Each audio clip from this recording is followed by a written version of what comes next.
ಈ ಬಗ್ಗೆ D V ಜಿಯವರು ತಮ್ಮ ಕೃಷ್ಣ ಪರೀಕ್ಷಣದಲ್ಲಿ ಬಹಳ ಚೆನ್ನಾಗಿ ಬರೀತಾರೆ. ಪ್ರೇಮ ಕನಲೆ ಪಿಶಾಚಿ, ಅಷ್ಟು ಘೋರವಾಗಿ ಮಾಡುತ್ತೆ. ನಾವೇ ನೋಡಿದಿರಲ್ಲ, ಪ್ರೇಮಿಗಳನ್ನ ಕೊಂದು ಬಿಡತಕ್ಕಂಥ ಸ್ಥಿತಿ ಇರುವಂಥದ್ದು, ಮುಖಕ್ಕೆ ಆಸಿಡ್ ಎರಚಿದ್ದು, ತಲೆ ಮೇಲೆ ಬಾಂಬ್ ಹಾಕಿದ್ದು, ಏನೆಲ್ಲ ಕಾಣುವಂಥದ್ದು. ತೃಪ್ತಿಯ ಅಂತಿರೆ ಲಕ್ಷ್ಮಿ, ಅಂದ್ರೆ ಸ್ವಾರ್ಥ ಇದ್ದಾಗ ಲಕ್ಷ್ಮಿ, ಸ್ವಾರ್ಥ ತೃಪ್ತಿಯಾದಾಗ ಭ್ರಾಮಿಪುದು ಅದು ಪ್ರತಿಪ್ರೇಮ ಯಾಚನೆಯುಳ್ಳ. ಪ್ರತಿಫಲ ಬೇಕು ಅಂತ ಹೋಗಿ ಕೇಳಿಕೊಂಡು ಅದು ಇಲ್ಲ ಅಂತ ಗೊತ್ತಾಗಿ ಸಂಕಟಪಟ್ಟು ಕುದ್ದು ಕುದ್ದು ಕಿಟ್ಟವಾಗಿ ಸೀದು ಹೋಗುತ್ತೆ. ಇದು ಆಗುವಂಥದ್ದು. ಮಾಮಕವೂ ಇದು ನನ್ನದು ಅಂತ ಯಾವುದಕ್ಕೋ ತಾನೇ ಬಲಿ ಹೋಗಿ ಶಾಮನವ ನೊಂದುವುದು, ನಾಶವಾಗುತ್ತೆ ಅಂತ. ಹಾಗಾಗಿ ಈ ಜೀವಸ್ವರವನ್ನ ಕೇಳೋದಕ್ಕೆ ಅಪೇಕ್ಷೆ ಪಡುವಾಗ ಅದರೊಳಗೆ ಎಷ್ಟು ಸ್ವಾರ್ಥ ಇದೆ ಅಂತ ನೋಡಬೇಕು. ಕೊಟ್ಟ ಮೇಲೆ ಕೊಟ್ಟೆ ಅಂತ ಸಂಕಟ ಪಡಬಾರದು. ಕೊಡಬೇಡ ಕೊಟ್ಟೆನೆಂದೆನಬೇಡ, ಇದು ಬಹಳ ಮುಖ್ಯವಾದಂಥದ್ದು. ಅದನ್ನ ಹೇಳ್ತಾರೆ.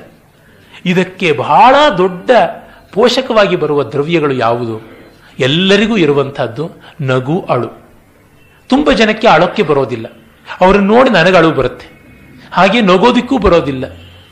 ಸಂತೋಷವಾಗಿ ಮುಕ್ತವಾಗಿ ನಗೋದಿಕ್ಕೇನು, ಮುಕ್ತವಾಗಿ ಅಳುವುದಕ್ಕೇನು ಭಗವಂತ ಕೊಟ್ಟಂತ ವರ ಅಲ್ವಾ?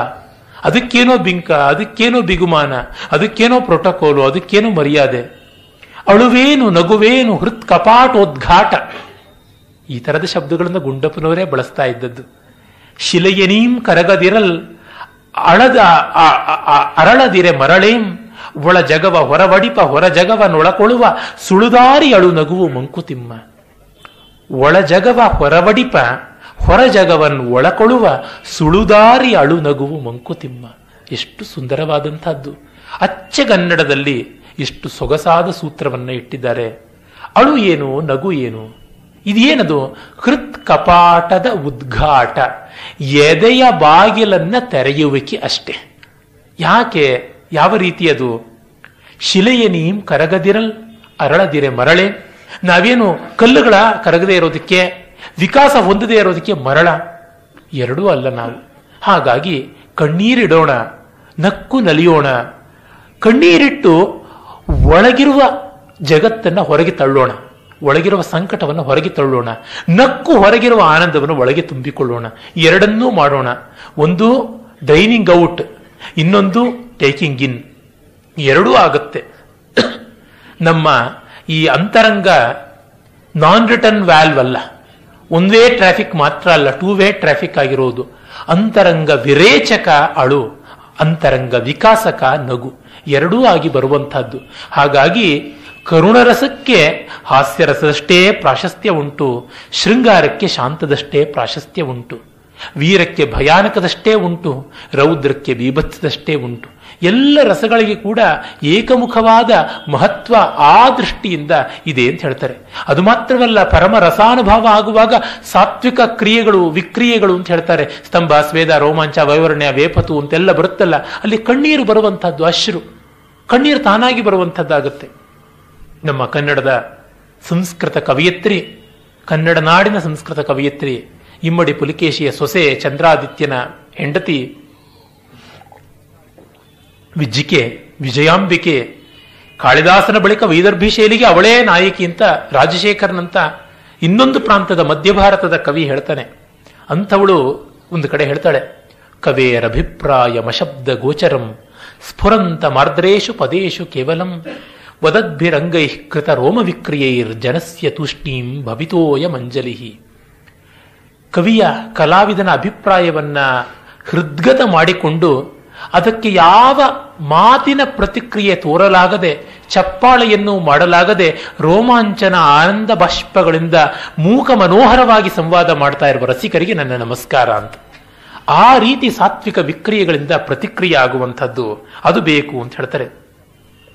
ನಗುವಂತು ರಸಪಾಕ, ಅಳುವೊಂದು ರಸಪಾಕ, ನಗುವಾತ್ಮ ಪರಿಮಳವ ಪ್ರಸರಿಸುವ ಕುಸುಮ, ದುಗುಡವು ಆತ್ಮವ ಕಡೆದು ಸತ್ವವೆತ್ತುವ ಮಂತು.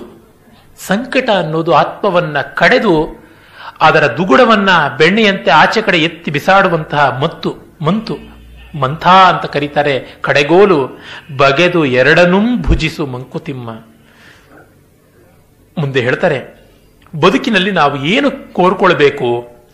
ಜೋಡಿ ವರ, ರಾಮಣೀಯಕದಿ ನಲಿವಕ್ಷಿಯೊಡನೆ ಅಚಲ ಮನ, ಪ್ರೇಮಮಯ ಮನದೊಡನೆ ಮೋಹಬಡದಾತ್ಮ, ಭೀಮಬಲದೊಡನೆ ರಾಮನ ಅಭಯ ನಿಯಮವಿರೆ, ಯಾಮಳ ವರಂಗಳವು ಮಂಕುತಿಮ್ಮ. ಇದಕ್ಕಿಂತ ದೊಡ್ಡ ವರವನ್ನು ಯಾರೂ ಕೇಳೋಕ್ಕೆ ಸಾಧ್ಯ ಇಲ್ಲ. ಇದನ್ನು ನಾವು ಬೇಡಿಕೊಳ್ಳಬೇಕು, ಪ್ರತಿನಿತ್ಯ ಬೇಡಿಕೊಳ್ಳಬೇಕು. ರಾಮಣೀಯಕದಿ ನಲಿವ ಅಕ್ಷಿಯೊಡನೆ ಅಚಲ ಮನ, ಸುಂದರವಾದದ್ರೊಳಗೆ ಅತ್ಯಂತ ತರಳವಾಗಿ ಓಡಾಡಿ ವಿಭ್ರಮ ಮಾಡುವ ಕಣ್ಣು, ಅಲ್ಲಾಡದೆ ನಿಲ್ಲುವ ಮನಸ್ಸು. ಒಬ್ಬರು ಒಳ್ಳೆ ಸೀರೆ ಹುಟ್ಟು ಬಂದ್ರು, ಒಬ್ಬರಿಗೆ ಒಳ್ಳೆಯ ಅಲಂಕಾರವಾಯಿತು, ಒಬ್ಬರು ಸುಂದರವಾಗಿ ನೃತ್ಯ ಮಾಡಿದ್ರು ಅಂದ್ರೆ ಕಣ್ಣು ಓಡಾಡಿ ಬಿಡಬೇಕು. ಅರೆ ಮನಸ್ಸು ಇದು ನನಗೆ ಬೇಕಿತ್ತು ಅಂತ ಅಂದುಕೋಬಾರದು, ಅಥವಾ ಇವರಿಗೆ ಇದು ಕೆಟ್ಟ ಹೋಗ್ಬಿಡ್ಬೇಕು ಅಂತ ಅಂದುಕೊಳ್ಬಾರದು.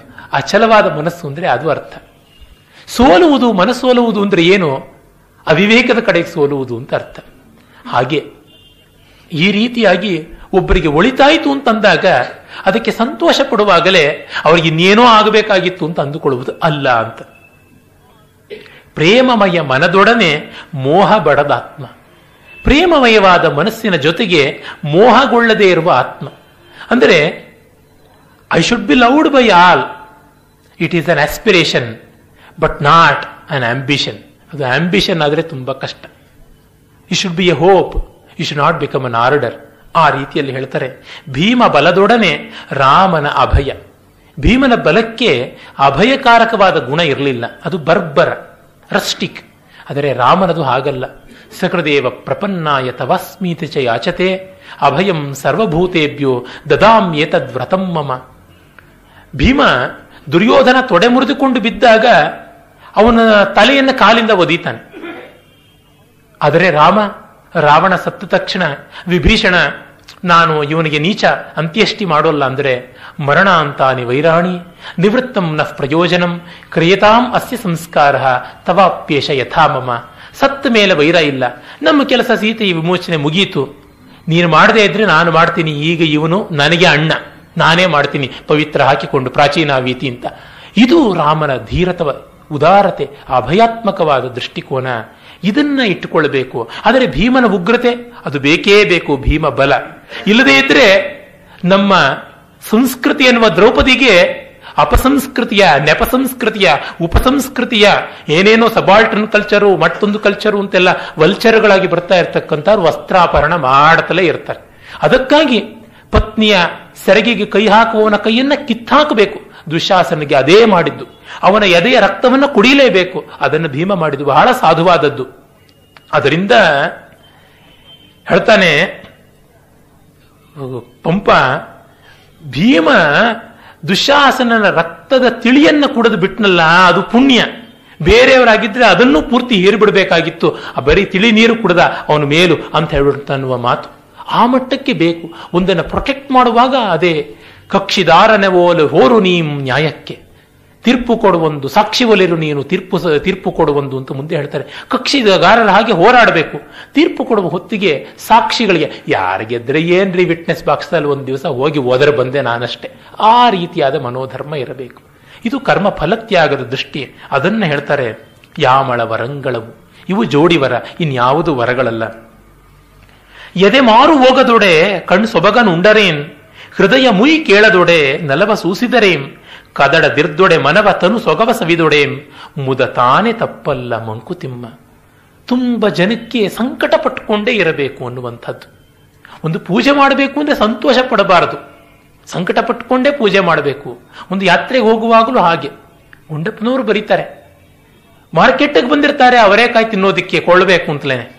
ಏನಪ್ಪಾ ಅವರೇಕಾಳು ಎಷ್ಟು ಸ್ವಾಮಿ? ಇಷ್ಟು ಕೆಜಿಗೆ. ಅಯ್ಯೋ ಹಾಳಾದ್ದು ಹೊಟ್ಟೆ ಕೇಳಬೇಕಲ್ಲಪ್ಪ, ಬಡಿ 10 ಕಡೆಗೆ 2 ಕೆಜಿನ ಅಂತ ಅನ್ನೋದು. ತಿನ್ನುವುದೇ ಉಂಟಂತೆ. ಅಯ್ಯೋ ಚೆನ್ನಾಗಿದೆಯಾ, ಸುಗಡಿದೆಯಾ, ಹಾಕು ಅಂತ ಚೌಕಾಸಿ ಮಾಡಿ ಕೇಳಿ ತಗೊಂಡು ಹೋಗ್ಬೇಕು.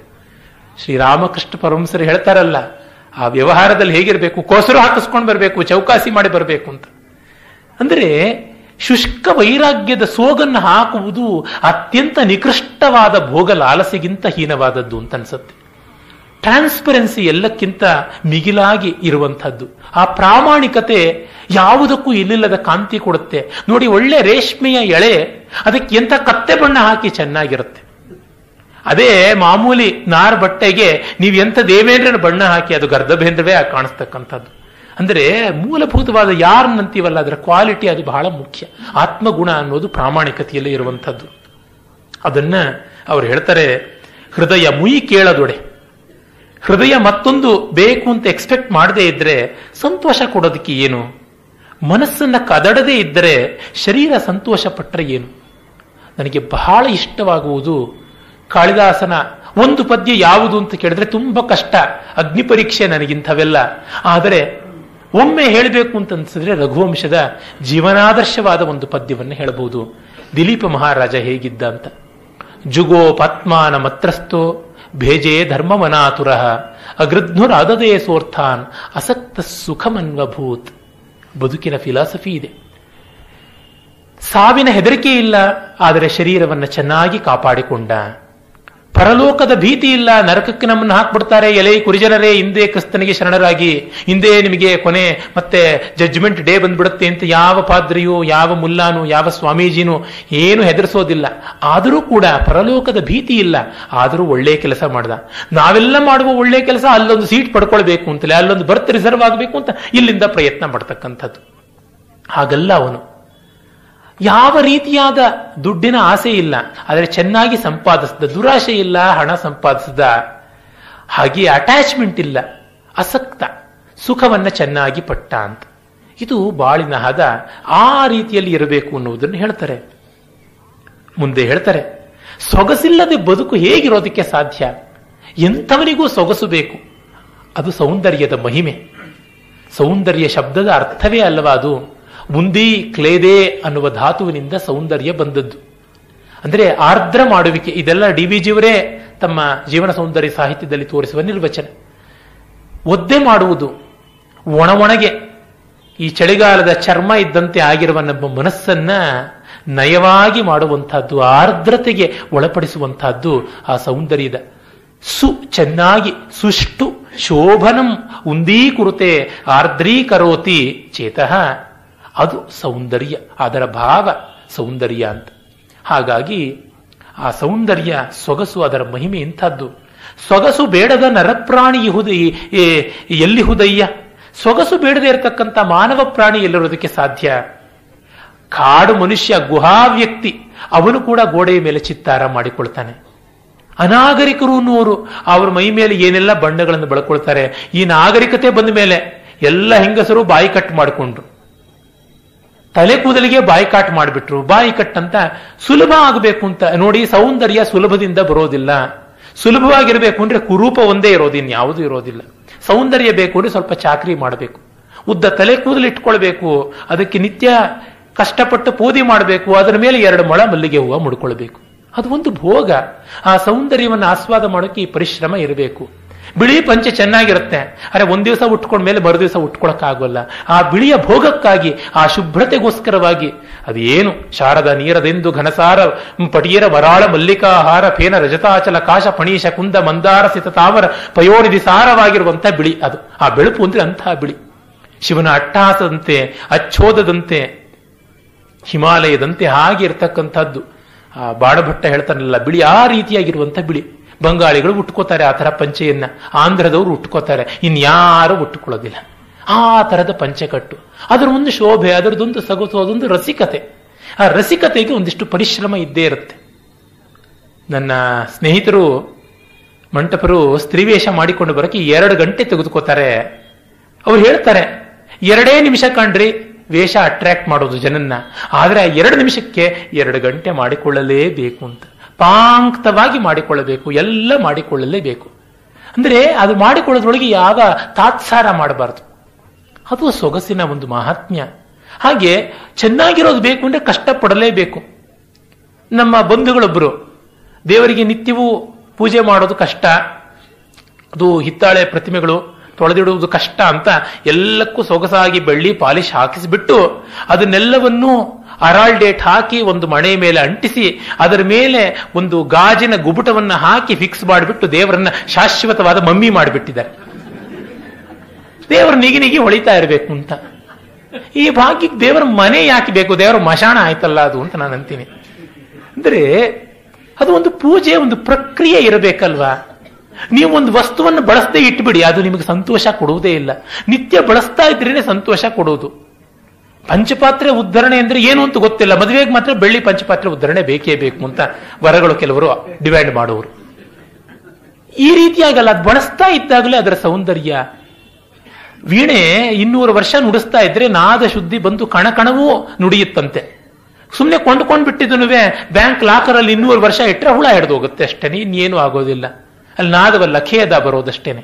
ಅಂದ್ರೆ ನಿತ್ಯದ ಅಭ್ಯಾಸದಿಂದ ನಾದಿ ನಾದಿ ಪಾಕವಾಗುವಂಥದ್ದು. ಅದಕ್ಕೆ ಸೊಗಸು ಬೇಡದ ಪ್ರಾಣಿ ಯಾರೂ ಇಲ್ಲ. ಅದೇ ಸೊಗಸಿಗೆ ಒಂದಿಷ್ಟು ಪರಿಶ್ರಮ ಉಂಟು. ಮಗುವೇ ಮುದುಕನೇ ಪುರಾಣಿಕ ಪುರೋಹಿತರೇ, ಜಗದ ಕಣ್ಣಿ ಇಣುಕದಡೆ ಮುಕುರದೆದುರೊಳು ನಿಂತು ಮೊಗವತಿದ್ದುವರೆಲ್ಲ ಮಂಕುತಿಮ್ಮ. ತುಂಬಾ ಸೊಗಸಾದ ಪದ್ಯದ ವಿಡಂಬನೆ ಇದು. ಜಗದ ಕಣ್ಣಿ ಇಣುಕದಡೆ ಮುಕುರದೆದುರೊಳು ನಿಂತು ಮೊಗವತಿದ್ದುವರೆಲ್ಲ. ಯಾವ ಸೊಗಸು ಬೇಡದೇ ಇದ್ರು ಅವ್ರ ಮುಖದ ಸೊಗಸಂತೂ ಅವ್ರಿಗೆ ಬೇಕಾಗ್ತಾ ಇರುತ್ತೆ. ನಾನು ಎಷ್ಟೋ ಬಾರಿ ಗಮನಿಸಿದ್ದೀನಿ, ಆ 2 ವೀಲರ್ಸ್ ಅನ್ನ ಎಲ್ಲ ಪಾರ್ಕ್ ಮಾಡುವಾಗ ಅವ್ರು ಎಂಥವರಾಗಿರ್ಲಿ, ಪಾರ್ಕ್ ಮಾಡೋರು ಅಲ್ಲಿ ನಿಲ್ಲಿಸಿ ಒಂದು ಕ್ಷಣ ಆ ರಿಯರ್ ವ್ಯೂ ಮಿರರ್ ಅಲ್ಲಿ ಮುಖ ನೋಡ್ಕೊಂಡು ತಲೆ ಮೇಲೆ ಹಿಂಗೆ ಸವರ್ಕೋತಾರೆ. ನಾನು ಚಿಕ್ಕ ವಯಸ್ಸಿನ ಹುಡುಗನಾಗಿದ್ದಾಗ ಜನತಾ ಬಜಾರ್ಗೆ ಹೋಗ್ತಾ ಇದ್ದಾಗ ಅಲ್ಲಿ ಸ್ಟೇರ್ ಕೇಸ್ನಲ್ಲಿ 2 ದೊಡ್ಡ ಕನ್ನಡಿಗಳು. ನಾನೇ ಗಮನಿಸ್ತಾ ಇದ್ದೆ, ಹೋಗಿ ಬರೋರೆಲ್ಲ ಒಮ್ಮೆ ಅದರ ಕಡೆ ಹಿಂಗೆ ನೋಡಿಕೊಂಡು ಬರ್ತಾ ಇದ್ರು. ಅಂದ್ರೆ ಆತ್ಮ ಪ್ರೀತಿ ಅಂತದ್ದು.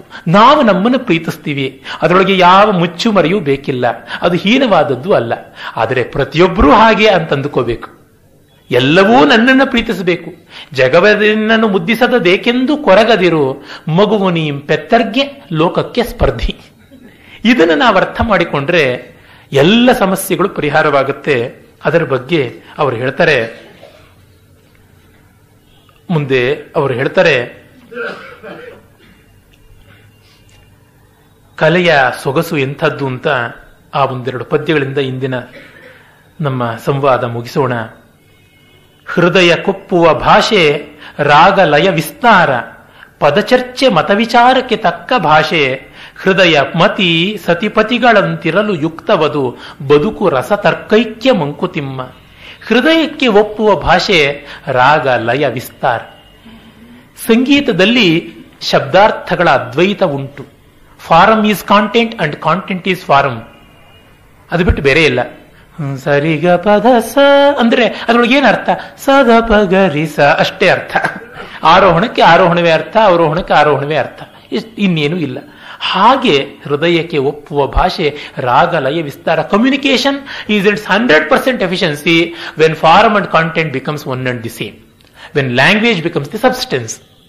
ದ್ರವ್ಯವೇ ಆಕೃತಿ ಆಗಿಬಿಟ್ಟಾಗ, ಆಶಯ ಆಕೃತಿಗಳ ಅವಿನಾಭಾವ ಸ್ವರೂಪವೇ, ಅದ್ವೈತವೇ ಪರ್ಫೆಕ್ಟ್ ಕಮ್ಯುನಿಕೇಶನ್. ಹಾಗಾಗಿ ಸಂಗೀತ ನಮಗೆ ಆತ್ಮ ಸಂವೇದಕವಾಗುತ್ತೆ. ಶುದ್ಧ ಸಾಹಿತ್ಯದಲ್ಲಿ ಕೂಡ ಅದೇ ಸ್ಥಿತಿ ಬರುತ್ತೆ, ಶುದ್ಧ ನಾಟ್ಯದಲ್ಲಿ ಅದೇ ಬರುತ್ತೆ. ಆ ಒಟ್ಟಿನಲ್ಲಿ ಕಲೆಯಲ್ಲಿ ಆ ಸ್ಥಿತಿ ಬರುತ್ತೆ. ಕಾರಣ ಕಲೆಯಲ್ಲಿ ಆಕೃತಿ ಆಶಯ ಒಂದೇ ಆಗಿರುತ್ತೆ. ವಕ್ರೋಕ್ತಿ ಬೇರೆಯಲ್ಲ, ರಸ ಬೇರೆಯಲ್ಲ. ಮತ್ತೆ ಪದಚರ್ಚೆ ಮತವಿಚಾರಕ್ಕೆ ತಕ್ಕ ಭಾಷೆ, ವ್ಯಾವಹಾರಿಕವಾದ ಅಭಿಧಾವೃತ್ತಿಯ ಭಾಷೆ ಅಂತ ಕರಿತೀವಿ, ಅದು ವ್ಯವಹಾರಕ್ಕೆ ತಕ್ಕದ್ದು. ಹೃದಯ ಮತಿ ಸತಿಪತಿಗಳಂತಿರಲು ಯುಕ್ತವದು, ಬದುಕು ರಸತರ್ಕೈಕ್ಯ ಮಂಕುತಿಮ್ಮ. ಡಿವಿಜಿಯವರ ಈ ಮಾತಿಗೆ ಸಂವಾದಿಯಾಗಿ ಕುವೆಂಪು ಅವರು ಭಾವ ಬುದ್ಧಿಗಳ ಅಮಲ ವಿದ್ಯುದಾಲಿಂಗನ ಅಂತ ಹೇಳ್ತಾರೆ. ಎಲೆಕ್ಟ್ರಿಫೈಯಿಂಗ್ ಎಂಬ್ರೇಸ್, ಅದು ಭಾವ ಬುದ್ಧಿಗಳದು. ಪ್ರೀತಿ ಮಹಿಮೆಯ ಚಿತ್ರ ರೀತಿಯಂ ವಾಲ್ಮೀಕಿ, ನೀತಿ ಸೂಕ್ಷ್ಮದ ಗಹನ ಮಾರ್ಗಮಂ ವ್ಯಾಸರ್, ಗೀತೆಯಲ್ಲಿ ವಿಶ್ವಜೀವ ರಹಸ್ಯ ವಿಶ್ವಜೀವನ ರಹಸ್ಯವನವರ್ ಖ್ಯಾತಿಸಿಹರ್, ಅದು ಕಾವ್ಯ. ಮಿಕ್ಕಿದ್ದಲ್ಲ, ಅದು ಕಾವ್ಯ. ಹೃದಯ ಭಾವವನ್ನ, ಬುದ್ಧಿ ಭಾವವನ್ನ, ಆತ್ಮಭಾವವನ್ನ ಆ ರೀತಿ ರಾಮಾಯಣ ಮಹಾಭಾರತ ಭಗವದ್ಗೀತಾದಿಗಳಲ್ಲಿ ಚಿತ್ರಿಸಿದರಲ್ಲ, ಅದು ಕಾವ್ಯ. ಏಕೋ ಭೂನ್ ನಲಿನಾಥ್ ತತಶ್ಚ ಪುಲಿನಾಥ್ ವಲ್ಮೀಕತಶ್ಚಾಪರಃ, ತೇ ಸರ್ವೇ ಕವಯಃ ಪ್ರಸನ್ನ ಮತಯಸ್ತೇಭ್ಯೋ ಮಹದ್ಭ್ಯೋ ನಮಃ. ಅರ್ವಾಂಚೋ ಯದಿ ಗದ್ಯ ಪದ್ಯ ರಚನಾ ಚಾತುರ್ಯ ಮಾತನ್ವತೆ, ತೇಷಾಂ ಮೂರ್ಧಿ ವಹಾಮಿ ವಾಮಚರಣಂ ಕರ್ಣಾಟ ರಾಜಪ್ರಿಯ ಅಂತ ಅಂದಳು ವಿಜಯಾಂಬಿಕೆ. ಈಗಷ್ಟೇ ಹೇಳಿದನಲ್ಲ, ಇಮ್ಮಡಿ ಪುಲಕೇಶಿಯ ಸೊಸೆ. ಒಬ್ಬ ಬಂದ ಕಮಲದಿಂದ ಕವಿ ಬ್ರಹ್ಮ, ವೇದಗಳನ್ನು ಹೇಳಿದ ಕವಿ. ಮತ್ತೊಬ್ಬ ಬಂದ ಹುತ್ತದಿಂದ ಕವಿ ವಾಲ್ಮೀಕಿ. ಇನ್ನೊಬ್ಬ ಬಂದ ದ್ವೀಪದಲ್ಲಿ ಹುಟ್ಟಿದ ದ್ವೈಪಾಯನ ವ್ಯಾಸ ಅವನು. ಈ ಮೂವರೇ ನಿಜವಾದ ಕವಿಗಳು, ಅವರಿಗೆ ನಮಸ್ಕಾರ. ಇವರಾದ ಬಳಿಕ ನಾನೂ ಒಳ್ಳೆಯ ಕವಿ ಬರ್ತೀನಿ ಅಂತ ಇವರನ್ನ ಚಾಲೆಂಜ್ ಮಾಡೋಕ್ಕೆ ಬಂದ್ರೆ ಅವರ ತಲೆಯ ಮೇಲೆ ನನ್ನ ಎಡಗಾಲಿಡ್ತೀನಿ ಅಂತ. ಇನ್ನೊಂದು ಅರ್ಥ, ಇವರಾದ ಮೇಲೂ ರಸ ಸ್ವಾರಸ್ಯಗಳನ್ನು ತೋರಿಸಬಲ್ಲ ಕವಿಯ ಎಡಗಾಲನ್ನ ನನ್ನ ತಲೆಯ ಮೇಲೆ ಇಟ್ಕೋತೀನಿ ಅಂತ. ಎರಡು, ತೇಷಾಂ ವಾಮಚರಣಂ ಮೂರ್ಧ್ನಿ ವಹಾಮಿ, ನೋ ತೇಷಾಂ ಮೂರ್ಧ್ನಿ ಮಮ ವಾಮಚರಣಂ ವಹಾಮಿ. ಎರಡರ್ಥವೂ ಆ ಸಂಸ್ಕೃತ ಭಾಷೆಯ ವೈಶಿಷ್ಟ್ಯಕ್ಕೆ ಬರುತ್ತೆ ಅನ್ವಯ ಚಮತ್ಕಾರದಿಂದ. ಸ್ವರರಾಗ ಗೀತಿಗಳು, ನಾಟ್ಯಾಭಿನೀತಿಗಳು ಕರೆದೇಳಿಸುವು, ಮನಸ್ಸಿನಲ್ಲಿ ನಿದ್ರಿಸುವ ಪರಿಪರಿಯ ಭಾವಗಳ ಗೂಢ ಸ್ವಭಾವಗಳ ಪರಮೇಷ್ಠಿ ಟೀಕು ಕಲೆ ಮಂಕುತಿಮ್ಮ. ನನಗೆ ತುಂಬ ಪ್ರಿಯವಾದ ಪದ್ಯಗಳಲ್ಲಿ ಒಂದು. ಸ್ವರ ರಾಗ ಗೀತಿಗಳು ಸ್ವತೋ ರಾಜಂತೆ ಇತಿ ಸ್ವರಾಹ. ಯಾವ ಹಂಗಿಲ್ಲದೆ, ಯಾವ ಲಂಗು ಲಗಾಮಿಲ್ಲದೆ, ಯಾವ ಎರವಲೂ ಇಲ್ಲದೆ ತಾವಾಗಿ ರಂಜನೆ ಕೊಡುವುದು ಸ್ವರದ ಲಕ್ಷಣ. ಸ್ವರ ಅಂದ್ರೆ ಅದೇ, ಆತ್ಮೈಕ ಭಾವದಿಂದ ರಾಜಿಸ್ತಕ್ಕಂಥವು. ಈಗ ನೋಡಿ, ಸಾ ಪ ಸಾ ಅಂದರೆ ಸಾಪಾಸ. ಈ ಸಾಪಾಸ ಶ್ರುತಿಯೇ ಅಷಡ್ಜ ಪಂಚಮ ತಾರ ಷಡ್ಜಗಳಲ್ಲಿಯೇ ರಂಜನೆ ಬಂದ್ರೆ ಅದು ಸ್ವರ. ಹಾಗಲ್ಲದೆ ಸಾಪಾಸ ಅಂದ್ರೆ ಅದು ಸ್ವರ ಅಲ್ಲ, ಅಲ್ಲಿ ರಂಜನೆ ಇಲ್ಲ. ಅವುಗಳು ತಮ್ಮ ತಮ್ಮ ಸ್ಥಾನದಲ್ಲಿ ನುಡಿದಾಗ ಅದು ಸ್ವತೋ ರಾಜಂತೆ ಸ್ವರ. ರಾಗ ರಂಜಯತಿ, ಆ ಸ್ವರಗಳನ್ನ ಸೇರಿಸಿಕೊಂಡು ಮತ್ತೂ ಹೆಚ್ಚಿನ ರಂಜನೆ ಕೊಡ್ತಕ್ಕಂಥದ್ದು.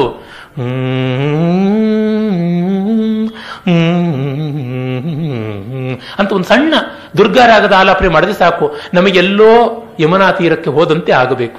ಆಗ ಆ ದುರ್ಗ ನಿಜವಾಗಿ ಸುಗಮ, ಇಲ್ಲದೇ ದುರ್ಗಮವೇ. ಅದು ರಾಗ. ಅದರ ಮೂಲಕ ಸಾಹಿತ್ಯ ಸೇರಿಕೊಂಡ್ರೆ ಆ ಗೀತಿಗಳು. ಪುರಂದರ ಪುರಂದ್ರಿಕಾ ಅಂದ್ರೆ ಆ ಪುರಂದರ ಅನ್ನುವಲ್ಲಿ ಆ ಸ್ವರ. ಚಿಕುರ ಬಂಧ ಸೈರಂಧ್ರಿಕಾ, ಆ ಗಮಕ ಕಕಾರಕ್ಕೆ ಬಂದಾಗ ಬರುವಂತ ಸ್ವಾರಸ್ಯ. ಈ ರೀತಿಯಾದಂಥದ್ದು ಗೀತಿ. ಆಮೇಲೆ ನಾಟ್ಯ, ಅಭಿನಯ ಸೇರಿಕೊಂಡದ್ದು. ಅಭಿನಯ ಟುವರ್ಡ್ಸ್ ಅಸ್, ನಮ್ಮ ಕಡೆಗೆ ಒಯ್ಯುವಂತದ್ದು ರಸಭಾವವನ್ನ. ಅವು ಕರೆದು ಏಳಿಸುವವು, ಮನಸ್ಸಿನಲ್ಲಿ ನಿದ್ರಿಸುವ ಪರಿಪರಿಯ ಭಾವಗಳ ಗೂಢ ಸ್ವಭಾವಗಳ.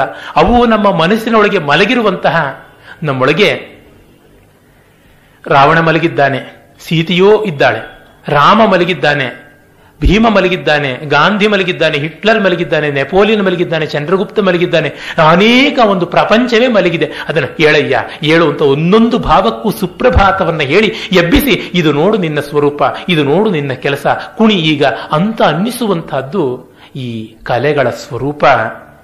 ಪರಿಪರಿಯ ಭಾವಗಳ, ಯಾರಿಗೂ ತೋರಿಸದೆ ಮುಚ್ಚಿಟ್ಕೊಂಡ ಗೂಢ ಸ್ವಭಾವಗಳ ಕರೆದು ಮನಸ್ಸಿನಲ್ಲಿ ನಿದ್ರಿಸುವ. ಗುಂಡಪ್ಪನವರು ಅಂತಃಪುರ ಗೀತೆಯಲ್ಲಿ ಗಾನ ಜೀವನೆ ಅಂತ ಒಬ್ಬ ಮದನಿಕೆಯ ಬಗ್ಗೆ ಒಂದು ಹಾಡು ಹೇಳ್ತಾರೆ. ಮನಸ್ಸಿನ ಗುಹೆಯಲ್ಲಿ ಮಲಗಿರ್ಪ ಭಾವಗಳ ಹೊನಲಾಗಿ ಹರಿಸಿ ಜಾಲಿಸುವೆ ಎಮ್ಮ ಹಸುಗಳ.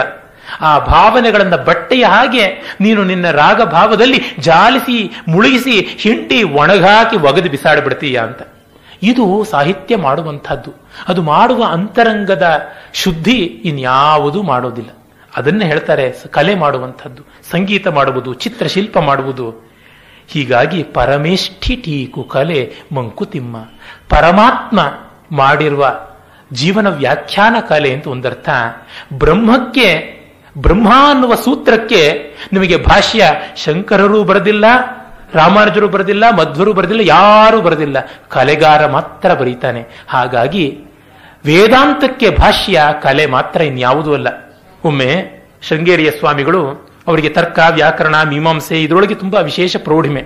ಇಂದು ಕಾಷಾಯ ಉಟ್ಟ ಮತ್ತೊಬ್ಬ ವ್ಯಕ್ತಿ ಅವರಿಗಿಂತ ದೊಡ್ಡ ಪಂಡಿತ ಇರ್ಲಾರ ಅನ್ನುವಂತೆ ಅವರ ಪಾಂಡಿತ್ಯದ ವೈಭವ, ವಿದ್ವದ್ ವಿಜೃಂಭಣೆ. ನನ್ನನ್ನು ಕೇಳಿದ್ರು, ಕಿಂ ಭವತಾಂ ಇಷ್ಟಂ ಅಭಿಪ್ರೇತಂ ಶಾಸ್ತ್ರಂ ಅಂತ. ಅಲಂಕಾರ ಶಾಸ್ತ್ರ ಮುಂದೆ. ಓಹೋ, ಅಲಂಕಾರ ಪಂಡಿತ ಖಲು ಭವಾನ್ ತರ್ಹಿ, ನೀನ್ ಹಾಗಿದ್ರೆ ಅಲಂಕಾರ ಪಂಡಿತ ಅಲ್ವಾ ಅಂತ. ಸಾಹಿತ್ಯ ಶಾಸ್ತ್ರ ಅಂತಂದೆ. ತತ್ಸತ್ಯಮೇವ ಅಲಂಕುರುತೆ ಸರ್ವಂ, ಎಲ್ಲರನ್ನ ಸಾಕು ಅಂತ ಮಾಡಿಸುವಂತಹದ್ದು ಅಲಂಕಾರ ಶಾಸ್ತ್ರ, ನೀವು ಸಾಕಾಗಬೇಕು ಅಂತಂದೆ. ಆಹಾ, ಅಹೋ ಪ್ರೌಢೀವಾದ ಅಂತಂದ್ರು. ಆಗ ಹೇಳಿದೆ, ನಿಮ್ಮ ವೇದಾಂತಕ್ಕೆ ಅನುಭವ ಪ್ರಮಾಣ ಅಂತೀರ, ವಿಶೇಷವಾಗಿ ಶಾಂಕರಾದ್ವೈತಿಗಳು ಅನುಭವವೇ ಪರಮ ಪ್ರಮಾಣ ಅಂತ. ನೀವು ಬಹಳ ಮೆಚ್ಚಿಕೊಂಡು ಚಪ್ಪಾಳೆ ತಟ್ಟುಕೊಂಡು ಆಸ್ವಾದ ಮಾಡುವ ತರ್ಕಶಾಸ್ತ್ರ ಅನುಭವವನ್ನ ಪ್ರಮಾಣವಲ್ಲ ಅನ್ನತ್ತೆ. ನೀವು ತುಂಬಾ ಕಣ್ಣಿಗೊತ್ತುಕೊಳ್ಳುವ ಮೀಮಾಂಸ ಹಾಗಲ್ಲ ಅನ್ನತ್ತೆ, ನೀವು ಪ್ರದಕ್ಷಿಣೆ ಮಾಡೋ ವ್ಯಾಕರಣವೂ ಹಾಗಲ್ಲ ಅನ್ಸುತ್ತೆ, ನೀವು ಮುಳುಗೇಳ್ತಕ್ಕಂಥ ವೇದವೂ ಹಾಗಲ್ಲ. ಕೇವಲ ಒಂದು ಅಲಂಕಾರ ಶಾಸ್ತ್ರ ಮಾತ್ರ ವೇದಾಂತಕ್ಕೆ ಬೆಂಬಲ ಕೊಡುತ್ತೆ. ಅನುಭವೈಕ ಪ್ರಾಮಾಣ್ಯ. ಅತ್ರ ಪ್ರಮಾಣಂ ಸಹೃದಯ, ಸಹೃದಯರ ಅನುಭವವೇ ಪ್ರಮಾಣ, ಅಲ್ಲಿ ಬ್ರಹ್ಮಜ್ಞಾನಿಗಳ ಅನುಭವವೇ ಪ್ರಮಾಣ ಅಂತ.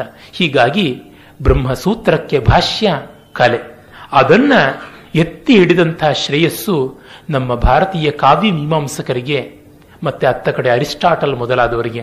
ಹೀಗಾಗಿ ಜೀವನಕ್ಕೆ ಮುಖ್ಯವಾಗಿ ಬೇಕಾಗಿರುವುದು, ಇಂದು ಹೇಳ್ತೀನಿ, ತಪ್ಪು ತಿಳಿಬೇಡಿ ಯಾರು, ವೇದಾಂತದ ತತ್ವ ಇದೆ ಅಂತ ಮಂಕುತಿಮ್ಮನ ಕಗ್ಗಕ್ಕೆ ಎಷ್ಟೋ ಜನ ತಮ್ಮಲ್ಲಿ ಬರಬಹುದು. ಹಾಗೆಯೇ ಕೇಳಿಬಿಟ್ರೆ ಸದ್ಗತಿ ಸಿಕ್ಬಿಡುತ್ತೆ ಅಂತ ಗೀತಾಜ್ಞಾನ ಯಜ್ಞಗಳಿಗೆ ಮತ್ತೊಂದಕ್ಕೆ ಮಗದೊಂದಕ್ಕೆ ಹೋಗ್ಬೋದು. ಆದರೆ ಒಂದು ರಘುವಂಶದ ಬಗ್ಗೆನೋ ನಾನೇ ಭಾಷಣ ಮಾಡ್ತೀನಿ ಅಂದ್ರೆ, ಒಂದು ಕಿರಾತಾರ್ಜುನದ ಬಗ್ಗೆ ಹೇಳ್ತೀನಿ, ಒಂದು ಗೋಪಾಲಕೃಷ್ಣ ಅಡಿಗರ ಭೂಮಿಗೀತದ ಬಗ್ಗೆ ಹೇಳ್ತೀನಿ ಅಂದ್ರೆ, ಇಲ್ಲಿ ಬರ್ತಕ್ಕಂಥವರಲ್ಲಿ 8 ಜನರು ಇರೋದಿಲ್ಲ. ನನಗೆ ಗೊತ್ತಿದೆ. ಕಾರಣ ಏನಂದ್ರೆ, ಕಾವ್ಯ ಯಾತಕ್ ಬೇಕು, ವೇದಾಂತ ಸ್ವರ್ಗಕ್ಕೆ ಏರಿಸುತ್ತೆ, ಇದು ಏನು ಮಾಡೋಲ್ಲ ಅಂತ. ಖಂಡಿತ ತಪ್ಪು. ಕಲೆಯನ್ನ ಯಾರು ಆಸ್ವಾದನೆ ಮಾಡೋಲ್ಲ ಅವರಿಗೆ ಮೋಕ್ಷ ಸಿಗುತ್ತೋ ಇಲ್ವೋ ಗೊತ್ತಿಲ್ಲ, ಸುಖವಂತೂ ಸಿಗೋದಿಲ್ಲ. ನಾನು ಪ್ರತಿಜ್ಞೆ ಮಾಡಿ ಹೇಳ್ತೀನಿ, ಕೋಟ ಆಗದ, ಯಾವ ಹಗರಣಕ್ಕೆ ತುತ್ತಾಗದ ಎಂಥ ಚಾಪಾಕಾಗದ ಮೇಲೆ ಬೇಕಾದ್ರೆ ಬರೆದು ಕೊಡ್ತೀನಿ. 10 ಬೆರಳುಗಳ ಮುದ್ರೆ ಹಾಕಿ ಹೇಳ್ತೀನಿ, ಬರೀ ಎಡಗೈ ಹೆಬ್ಬೆರಳಿನ ಮುದ್ರೆ ಅಲ್ಲ. ಕಾರಣ ಇಷ್ಟೇ, ಕಲೆ ಬ್ರಹ್ಮಾನಂದಕ್ಕಿರುವ ಅತ್ಯಂತ ಸುಂದರವಾದ ದಾರಿ. ಯೋಗಾನಂದಮಯ ಕೇಚಿತ್ ಭೋಗಾನಂದ ಪರಾಸ್ಪರೆ ವಯಂ ಸರ್ವಪ್ರದಾತಾರಂ ರಸಾನಂದ ಮುಪಾಸ್ಮಹೆ. ಕೆಲವರು ಬರೀ ಭೋಗಾನಂದ ಅಷ್ಟೇ, ತಿನ್ನು ಕುಡಿ ಇತ್ಯಾದಿಗಳಲ್ಲಿಗೆ ಇರ್ತಾರೆ. ಇನ್ನು ಕೆಲವರು ಯೋಗಾನಂದ ಅಂತ ಹೇಳ್ಕೊಂಡು 2 ಮೂಗಿಗೂ ಬಿರಟೆ ಹಾಕೊಂಡು ಪ್ರಾಣಾಯಾಮ ಅಂತ ಪ್ರಾಣಾಯಾಮ ಮಾಡ್ತಾ ಇರ್ತಾರೆ. ಆದರೆ ನಾವು ಅದನ್ನೂ ಇದನ್ನೂ ಕೊಡುವಂತ ರಸಾನಂದವನ್ನು ಉಪಾಸನೆ ಮಾಡ್ತೀವಿ. ಅದು ಏನು? ಪರಮಲಾಭವ ಗಳಿಸಿ ಜೀವಿತ ವ್ಯಾಪಾರಕ್ಕಿರಬೇಕು ಮೂಲಧನವದು ತತ್ವದೃಷ್ಟಿ. ಚಿರಲಾಭ ಜಗದಾತ್ಮ ಲೀಲಾ ವಿಹಾರ ಸುಖ ಧರೆಯ ಸುಖ ಮೇಲ್ ಬಡ್ಡಿ ಮಂಕುತಿಮ್ಮ. ರಸಾನಂದವನ್ನು ಉಪಾಸನೆ ಮಾಡುವುದಕ್ಕೆ ಮೋಕ್ಷ ತಪ್ಪುವುದಿಲ್ಲ. ಹಾಗಾಗಿ ದೇಹಾಂತ್ಯದಲ್ಲಿ ಮೋಕ್ಷವೂ ಸಿಗುತ್ತೆ, ಇಲ್ಲಿ ಇರುವಾಗ ಕಲಾನಂದದ ಸ್ವಾರಸ್ಯವೂ ಸಿಗುತ್ತೆ. ಹಾಗಾಗಿ ಇಲ್ಲಿ ಬಡ್ಡಿಯನ್ನು ಅನುಭವಿಸ್ತೀವಿ, ಅಲ್ಲಿ ಅಸಲನ್ನು ಅನುಭವಿಸ್ತೀವಿ ಎನ್ನುವಂಥದ್ದು ಕಲಾಸ್ವಾದದ ಮುಖ್ಯ ಲಕ್ಷಣ. ಹಾಗಾಗಿ ಒಂದು ದೇಶದ, ಒಂದು ಸಂಸ್ಕೃತಿಯ, ಒಂದು ಜನಾಂಗದ ಕಣ್ಣು ತೆರೆಯಬೇಕು, ಹೃದಯ ತೆರೆಯಬೇಕು, ಬುದ್ಧಿ ಪಟುವಾಗಬೇಕು ಅಂದ್ರೆ ಸಂಗೀತ ಸಾಹಿತ್ಯ ಕಲೆಗಳು ಬೇಕು. ಅದಿಲ್ಲದೆ ಇದ್ರೆ ಕೊಂಬು ಬಾಲ ಇಲ್ಲದ ದನಗಳೇ ಸರಿ ಅಂತ ಭರ್ತೃಹರಿ ಹೇಳ್ತಾನೆ. ಓಂ ತತ್ಸತ್. ಓಂ ತತ್ಸತ್. ಎಲ್ಲರಿಗೆ ನಮಸ್ಕಾರ. ಹಾಗೆ ಕುಳಿತುಕೊಳ್ಳೋದಕ್ಕೆ ಒಂದು ವಾರದಿಂದ ತುಂಬಾ ಜನಕ್ಕೆ ಕಷ್ಟವಾಗ್ತಾ ಇದೆ, ದಯಮಾಡಿ ಕ್ಷಮಿಸಬೇಕು ಅಂತ ಕೇಳ್ಕೋತೀನಿ. ನಿನ್ನೆ ಸೌಂದರ್ಯದ ಬಗ್ಗೆ ಒಂದು ಪದ್ಯವನ್ನ ಕಗ್ಗದಿಂದ ಚಿಂತನೆ ಮಾಡಿದ್ವಿ. ಅದರ ಮುಂದಿನ ಕೆಲವು ತರಂಗಗಳನ್ನ ವಿಸ್ತರಿಸ್ತೀವಿ ಇವತ್ತು.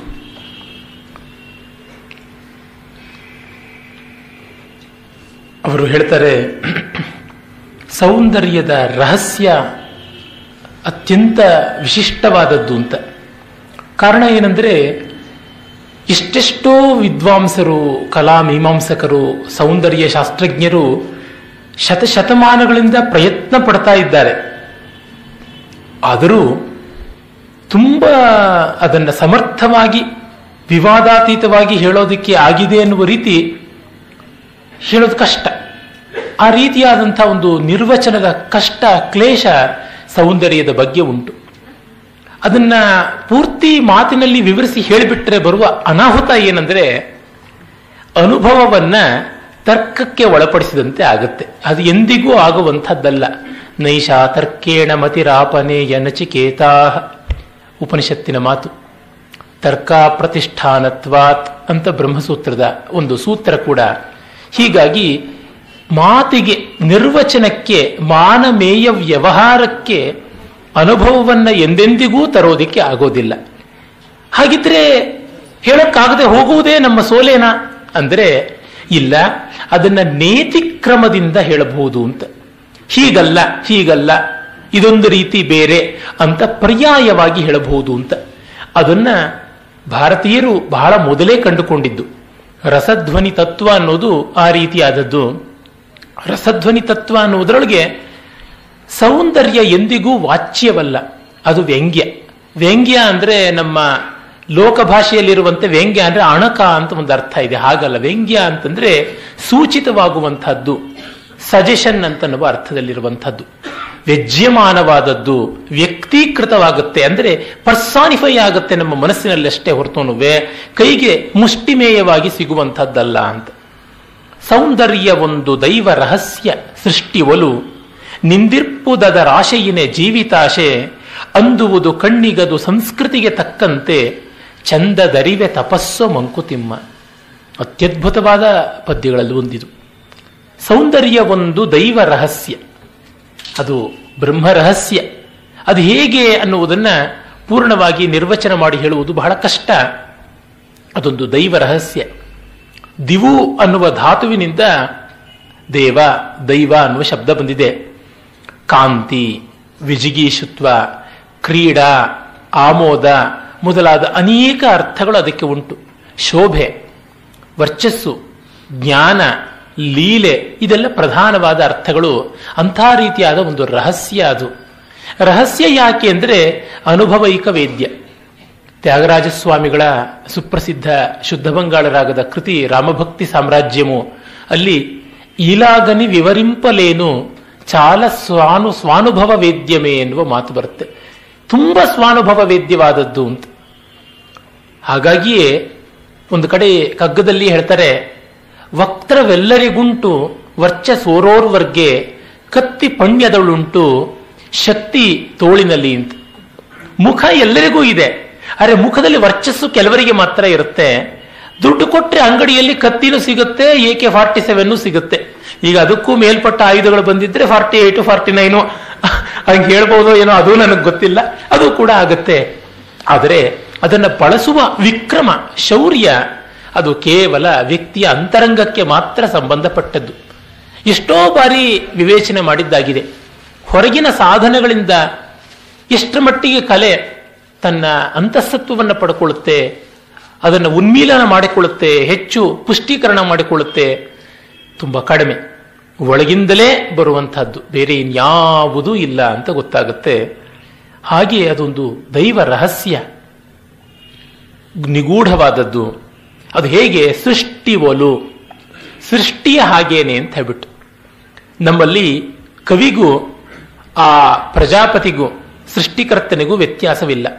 ಅಪಾರೆ ಕಾವ್ಯ ಸಂಸಾರೆ ಕವಿರೇವ ಪ್ರಜಾಪತಿ ಯಥಾಸ್ಮೈ ರೋಚತೆ ವಿಶ್ವಂ ತಥೇದಂ ಪರಿವರ್ತ್ಯತೆ ಎನ್ನುವ ಮಾತು ಧ್ವನ್ಯಾಲೋಕದಲ್ಲಿ ಬರುತ್ತೆ. ಅಪಾರವಾದ ಕಾವ್ಯ ಸಂಸಾರದಲ್ಲಿ ಕವಿಯೇ ಪ್ರಜಾಪತಿ, ಬ್ರಹ್ಮ ಚತುರಾನನ. ಅವನು ತನಗೆ ಇಷ್ಟ ಬಂದ ರೀತಿಯಲ್ಲಿ ಜಗತ್ತನ್ನು ಸೃಷ್ಟಿ ಮಾಡ್ತಾನೆ. ಕನ್ನಡದ ಕವಿ ನೇಮಚಂದ್ರ ಬಹಳ ಚೆನ್ನಾಗಿ ಹೇಳ್ತಾನಲ್ಲ ತನ್ನ ಲೀಲಾವತಿಯಲ್ಲಿ, ಕಟ್ಟುಗೆ ಕಟ್ಟದಿರ್ಕೆ ಕಡಲಂ ಕಪಿಸಂತತಿ ವಾಮನ ಕ್ರಮಂ ಮೆಟ್ಟುಗೆ ಮೆಟ್ಟದಿರ್ಕೆ ಬಲಿಯಂ ಹರನಂ ನರನೊತ್ತಿ ಗಂಟಲಂ ಮೆಟ್ಟುಗೆ ಮೆಟ್ಟದಿರ್ಕೆ ವಾಮನ ಕ್ರಮಂ ಮುಟ್ಟುಗೆ ಮುಟ್ಟದಿರ್ಕೆ.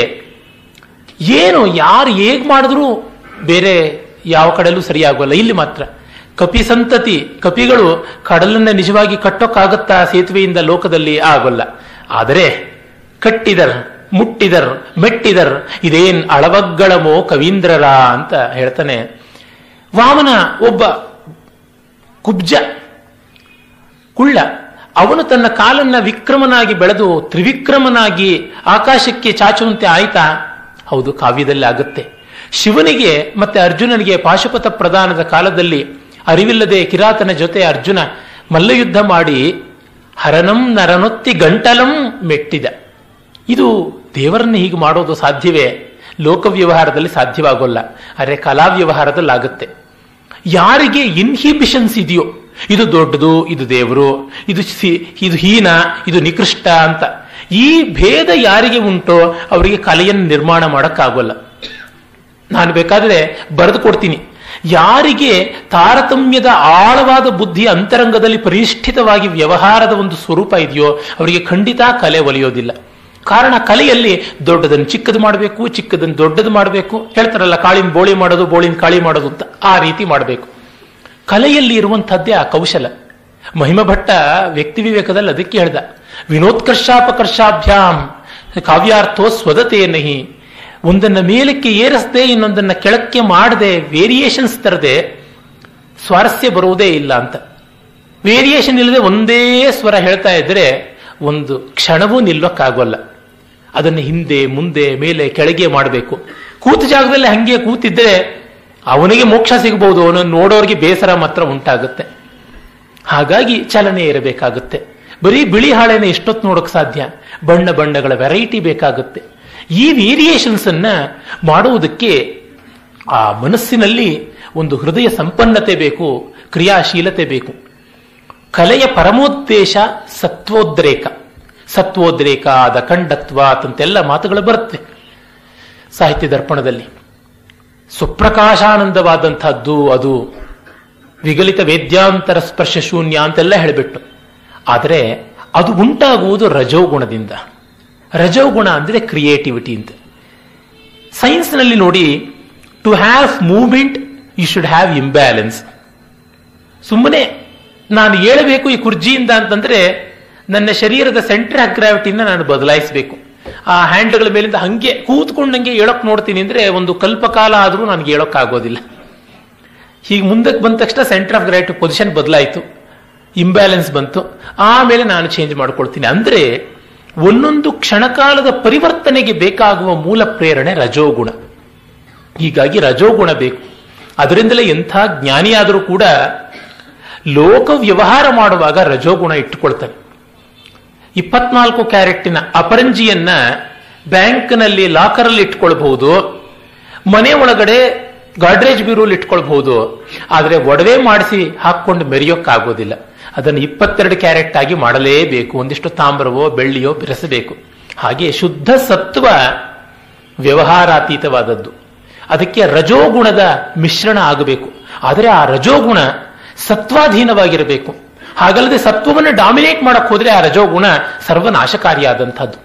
ಸತ್ವಾಧೀನವಾಗಿದ್ದರೆ ರಜೋಗುಣದಿಂದ ಸುಖ ಉಂಟಾಗುತ್ತೆ, ಹಾಗಲ್ಲದೆ ಇದ್ದರೆ ಅದರಿಂದ ದುಃಖ ಉಂಟಾಗುತ್ತೆ ಅಂತ.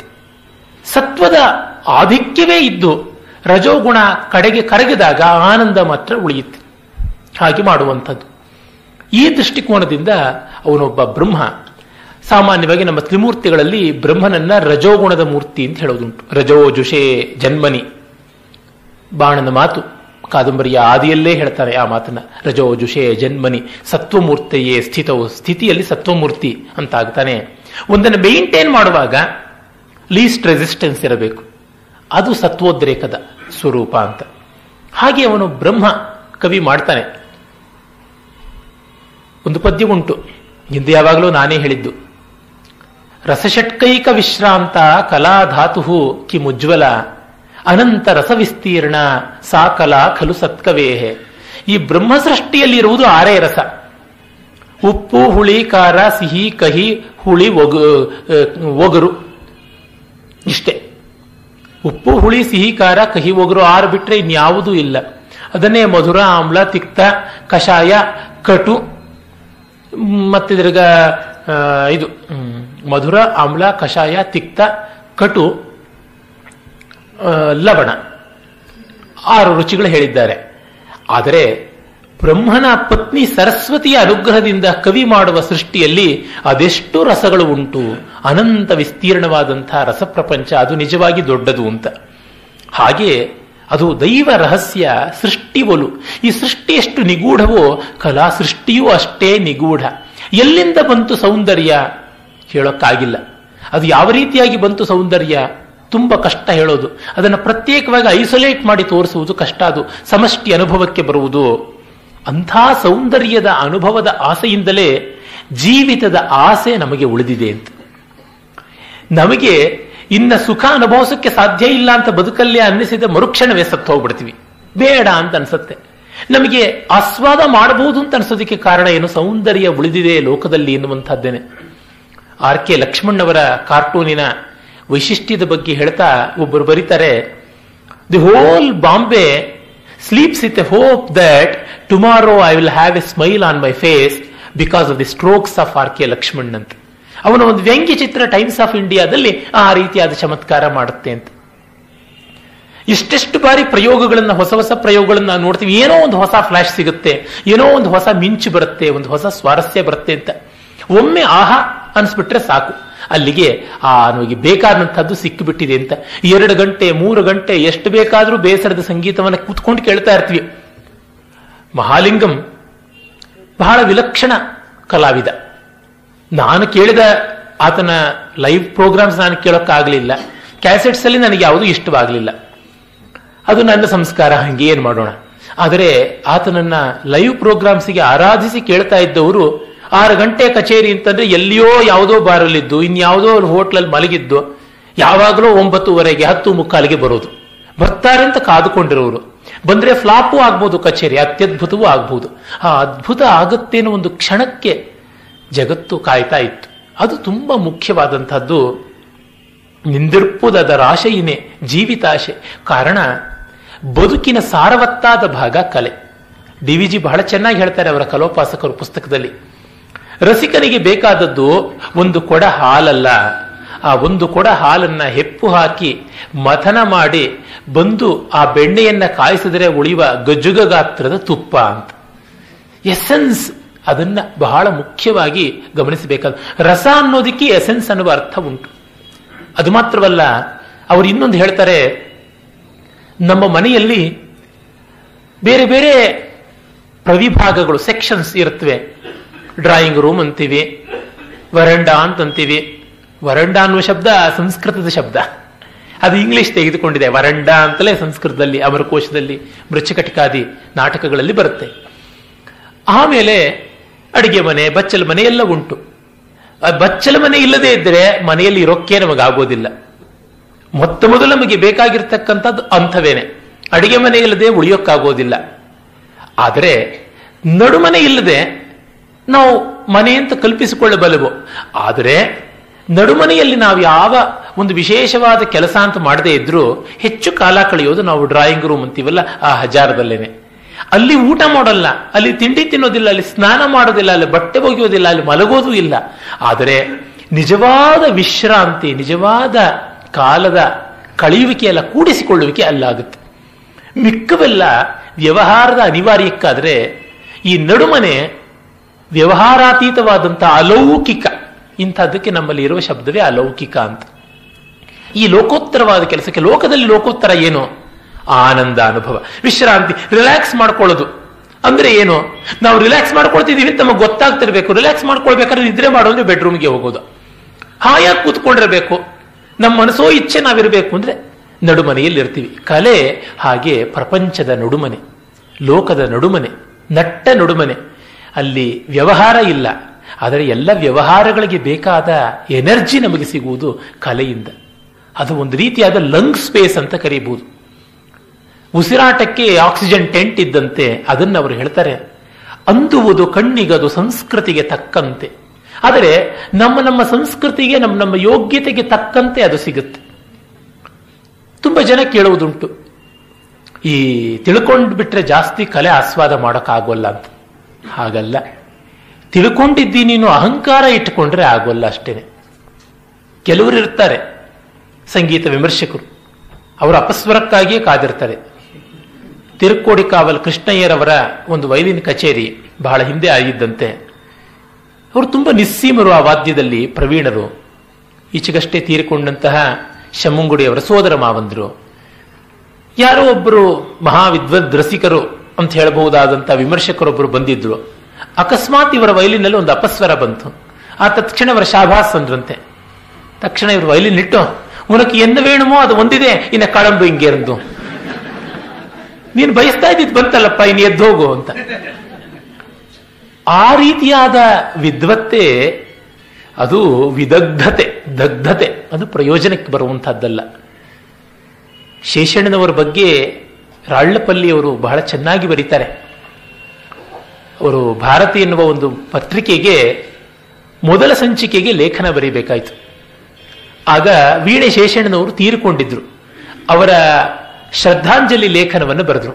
ಆಗ ಅವರು ಆರಂಭ ಮಾಡ್ತಾರೆ, ಒಂದು ಪತ್ರಿಕೆಯ ಹುಟ್ಟುವ ಸಂಚಿಕೆಗೆ ಒಬ್ಬ ಕಲಾವಿದ ಸತ್ತ ವಿಷಯವನ್ನು ಬರೆಯುವುದು ಅಮಂಗಳವ ಅಂತ ಕೆಲವರು ಅಂದುಕೋತಾರೆ, ನಾಂದಿವಾದಿಗಳು. ಆದರೆ ಶೇಷಣ್ಣನವರು ಬದುಕಿದಂತೆ ಬದುಕಿ ಸತ್ತೋದ್ರೆ ಅದಕ್ಕಿಂತ ಘನತೆ ಈ ಪತ್ರಿಕೆಗೆ ಇನ್ಯಾವುದೂ ಇಲ್ಲ, ಅದಕ್ಕಾಗಿ ಬರೀತೀನಿ ಅಂತ ಹೇಳ್ತಾ ಅವರಿಗೆ ಮೆಚ್ಚುಗೆ ಆದರೆ ಸಾಕು ಅಂತ ರಸಿಕರು ಕಲಾವಿದರು ಬಯಸ್ತಾ ಇದ್ರು ಅವರ ಒಂದು ಸಂಗೀತವನ್ನ ವಿನಿಕೆ ಮಾಡುವಾಗ. ಇನ್ನು ಅವರಾದರೂ ಮೆಚ್ಚುವುದರೊಳಗೆ ಕಾರ್ಪಣ್ಯವ. ಒಂದು ಸಂಗತಿ ಹೃದಯ ಕರಗಿಸುವಂತದ್ದು ಬಂದ್ರೆ ಮೊದಲು ಆಹಾ ಅನ್ನುವುದು ಅವರೇ ಆಗಿರ್ತಾರೆ ಸಭೆಯಲ್ಲಿ ಅಂತ. ಹೀಗೆ ತಿಳುವಳಿಕೆ ಎಂದು ಆಸ್ವಾದಕ್ಕೆ ವಿರೋಧವಲ್ಲ. ಅಭಿನವಗುಪ್ತಪಾದರ ಮಾತು ಒಂದು ಮಹಾವಾಕ್ಯ, ಬ್ರಹ್ಮವಾಕ್ಯ. ನಚೈತೆ ಪ್ರೀತಿವ್ಯುತ್ಪತ್ತಿ ಭಿನ್ನರೂಪೇಯವ ದ್ವಯೋರಪ್ಯೇಕ ವಿಷಯತ್ವಾತ್. ಜ್ಞಾನ ಮತ್ತು ಆನಂದಗಳು ಭಿನ್ನವಲ್ಲ. ಬ್ರಹ್ಮದ ಸ್ವರೂಪ ಲಕ್ಷಣ ಸಚ್ಚಿತ್ ಆನಂದದಲ್ಲಿ, ಚಿತ್ ಅಂದರೆ ಜ್ಞಾನ, ಆನಂದ ಅಂದರೆ ಪರಮಹರ್ಷ, ಬ್ಲಿಸ್, ಅದೆರಡು ಒಂದೇ, ಅದು ಬೇರೆ ಬೇರೆ ಅಲ್ಲ. ಹಾಗಾಗಿ ಜ್ಞಾನ ಹೆಚ್ಚಾದಷ್ಟು ಆನಂದ ಹೆಚ್ಚಾಗಲೇಬೇಕು. ಆದರೆ ಜ್ಞಾನ ಅಂದರೆ ಅವೇರ್ನೆಸ್, ವಿಸ್ಡಮ್, ಇನ್ಫಾರ್ಮೇಶನ್ ಅಲ್ಲ. ಇನ್ಫಾರ್ಮೇಶನ್ ಹೆಚ್ಚಾದಷ್ಟು ದುಃಖ ಜಾಸ್ತಿ ಆಗುತ್ತೆ. ಯಾಕೆಂದ್ರೆ ಇನ್ಫಾರ್ಮೇಶನ್ನು ಪುಸ್ತಕದಿ ದೊರೆತರಿವು, ಮಸ್ತಕದಿ ತಳೆದ ಮಣಿ. ಈ ದೃಷ್ಟಿಯಿಂದ ರಸಾಸ್ವಾದಕ್ಕೆ ನಮಗೆ ಜ್ಞಾನ ಹೆಚ್ಚಾಗಿ ಬೇಕು. ಆ ಜ್ಞಾನದಿಂದ ಸೂಕ್ಷ್ಮತರವಾದ ಸ್ವಾರಸ್ಯಗಳು ಏನೆಲ್ಲ ಇವೆ ಎನ್ನುವಂಥದ್ದು ಗೊತ್ತಾಗುತ್ತೆ. ಅದಕ್ಕೆ ನೂರಾರು ಉದಾಹರಣೆ, ಸಾವಿರಾರು ಉದಾಹರಣೆ ಇದೆ. ನೋಡಿ, ತುಂಬಾ ಸರಳವಾದ ಒಂದು ಕುವೆಂಪು ಅವರ ಮೊದಲ ಕವನ ಸಂಕಲನ ಕೊಳಲು, ಅದರ ಒಂದು ಪದ್ಯ. ಸುಗ್ಗಿ ಅಡಿಯ ಗೆಜ್ಜೆ ನಡುಗೆ ಹೆಜ್ಜೆ ಇಡುತ್ತ ಸುಗ್ಗಿ ಬರುತ್ತಿದೆ, ಸುಗ್ಗಿ ಬರೆ ಹಿಗ್ಗಿ ತಿರೆ ಸಗ್ಗ ಸೊಗವ ತೋರುತ್ತಿದೆ. ಅಲ್ಲಿ ಮೂರು ಮಾತ್ರೆಗಳ ಉತ್ಸಾಹ ಲಯದಲ್ಲಿ ಹೋಗ್ತಾ ಇದೆ ಆ ಇಡೀ ಪದ್ಯ ಬಂಧ. ವಸಂತದ ವರ್ಣನೆ ಏನಿಲ್ಲ, ಸುಗ್ಗಿ ಬರ್ತಾ ಇದೆ, ಸಂತೋಷ ಕೊಡ್ತಾ ಇದೆ. ಇದು ಸಾಮಾನ್ಯರಿಗೆ ಗೊತ್ತಾಗುತ್ತೆ. ಆದರೆ ಛಂದೋವಿದರಿಗೆ ವಿಂಡು ಉಲಿಯ ಪಿಕ ಗಳಪೆ ಶುಕ ಸುಗ್ಗಿ ಬಂದಿತೆನ್ನುತ್ತ. ಆ ಉಲಿಯ ಪಿಕ ಗಳಪೆ ಶುಕ, ಆ ಲಕಾರಗಳು ಕಕಾರಗಳು ಯಾವ ರೀತಿ ಇಂಪಾಗಿರುವಂತ ಶಬ್ದ ಪರಿವೃತ್ತಿ ಆಗುತ್ತೆ ಅನ್ನುವಂಥದ್ದು. ಹೀಗೆ ಇದು ಆ ಒಂದು ಸೂಕ್ಷ್ಮತೆಗಳನ್ನು ಅರಿತುಕೊಂಡು ಹೋಗ್ತಾ ಬಂದರೆ ತಿಳುವಳಿಕೆಗೆ ಬರುವಂಥದ್ದು. ನೃತ್ಯದಲ್ಲಿ ಹಾಗೆ, ಚಿತ್ರದಲ್ಲಿ ಹಾಗೆ, ಶಿಲ್ಪದಲ್ಲಿ ಹಾಗೆ, ಸಂಗೀತದಲ್ಲಿ ಕೂಡ ಹಾಗೇನೆ. ಯಾವ ರೀತಿ ಅಂದರೆ ಆ ರೀತಿಯಲ್ಲಿ ಬರುತ್ತೆ. ಒಂದು ಸರಳವಾದಂತಹ ಒಂದು ಗೀತ, ಪ್ರಚೋದಯ ಧಿಯಂ ಸರಸ್ವತಿ ಪ್ರಚೋದಯ. ಅಲ್ಲಿ ಸಂಗೀತ ಬಲ್ಲವರಿಗೆ ಸಸಾನಿ ಅಂತ, ಸಸಾ ಕೆಳಗಿಂದ ಷಡ್ಜ, ಅದು ಮೇಲಿನ ಷಡ್ಜಕ್ಕೆ. ಅಂದ್ರೆ ಪ್ರಚೋದಿಸಬೇಕು ಅಂದ್ರೆ ಇಡೀ ಸಪ್ತಕದ ಆವರಣವನ್ನು ನೀನು ಮೀರಿ ಹೋಗಬೇಕು ಅನ್ನುವಂಥದ್ದು. ಆ ನಾದ ಸಪ್ತಕ ಯಾವುದಿದೆ, ಸಗಮದ ನಿಸ, ಅಷ್ಟು ಕೂಡ ಅಲ್ಲಿ ಸಸಾ ಅನ್ನುವಂಥದ್ರೊಳಗೆ ಆ ಜಾರ್ನಲ್ಲಿ ಬರಬೇಕು. ಹಾಗೆ ಆ ರೀತಿಯಾಗಿದೆ. ಅಂದರೆ ಧಿಯಂ ಸರಸ್ವತಿ ಪ್ರಚೋದಯ, ನಮ್ಮ ಬುದ್ಧಿಗಳನ್ನ ಪ್ರೇರಿಸು ಸರಸ್ವತಿ ಅಂತನ್ನುವಲ್ಲಿ ಆ ಪ್ರಚೋದನೆ ಮಾಡಬೇಕಾಗಿದ್ದು ತಾಳ ಬಿಟ್ಟು ಮೂಲಾಧಾರದಿಂದ ಸಹಸ್ರಾರದವರೆಗೆ ಹೋಗಬೇಕು. ಅದು ಅಲ್ಲಿ ಕೆಳಗಿನ ಷಡ್ಜದಿಂದ ಮೇಲಿನ ಷಡ್ಜದವರೆಗೆ ಇರುವ ಸಂಚಾರ ಅಂತನ್ನುವುದು ಸಂಗೀತ ರಸಿಕನಿಗೆ ಗೊತ್ತಾಗುವಂಥದ್ದು.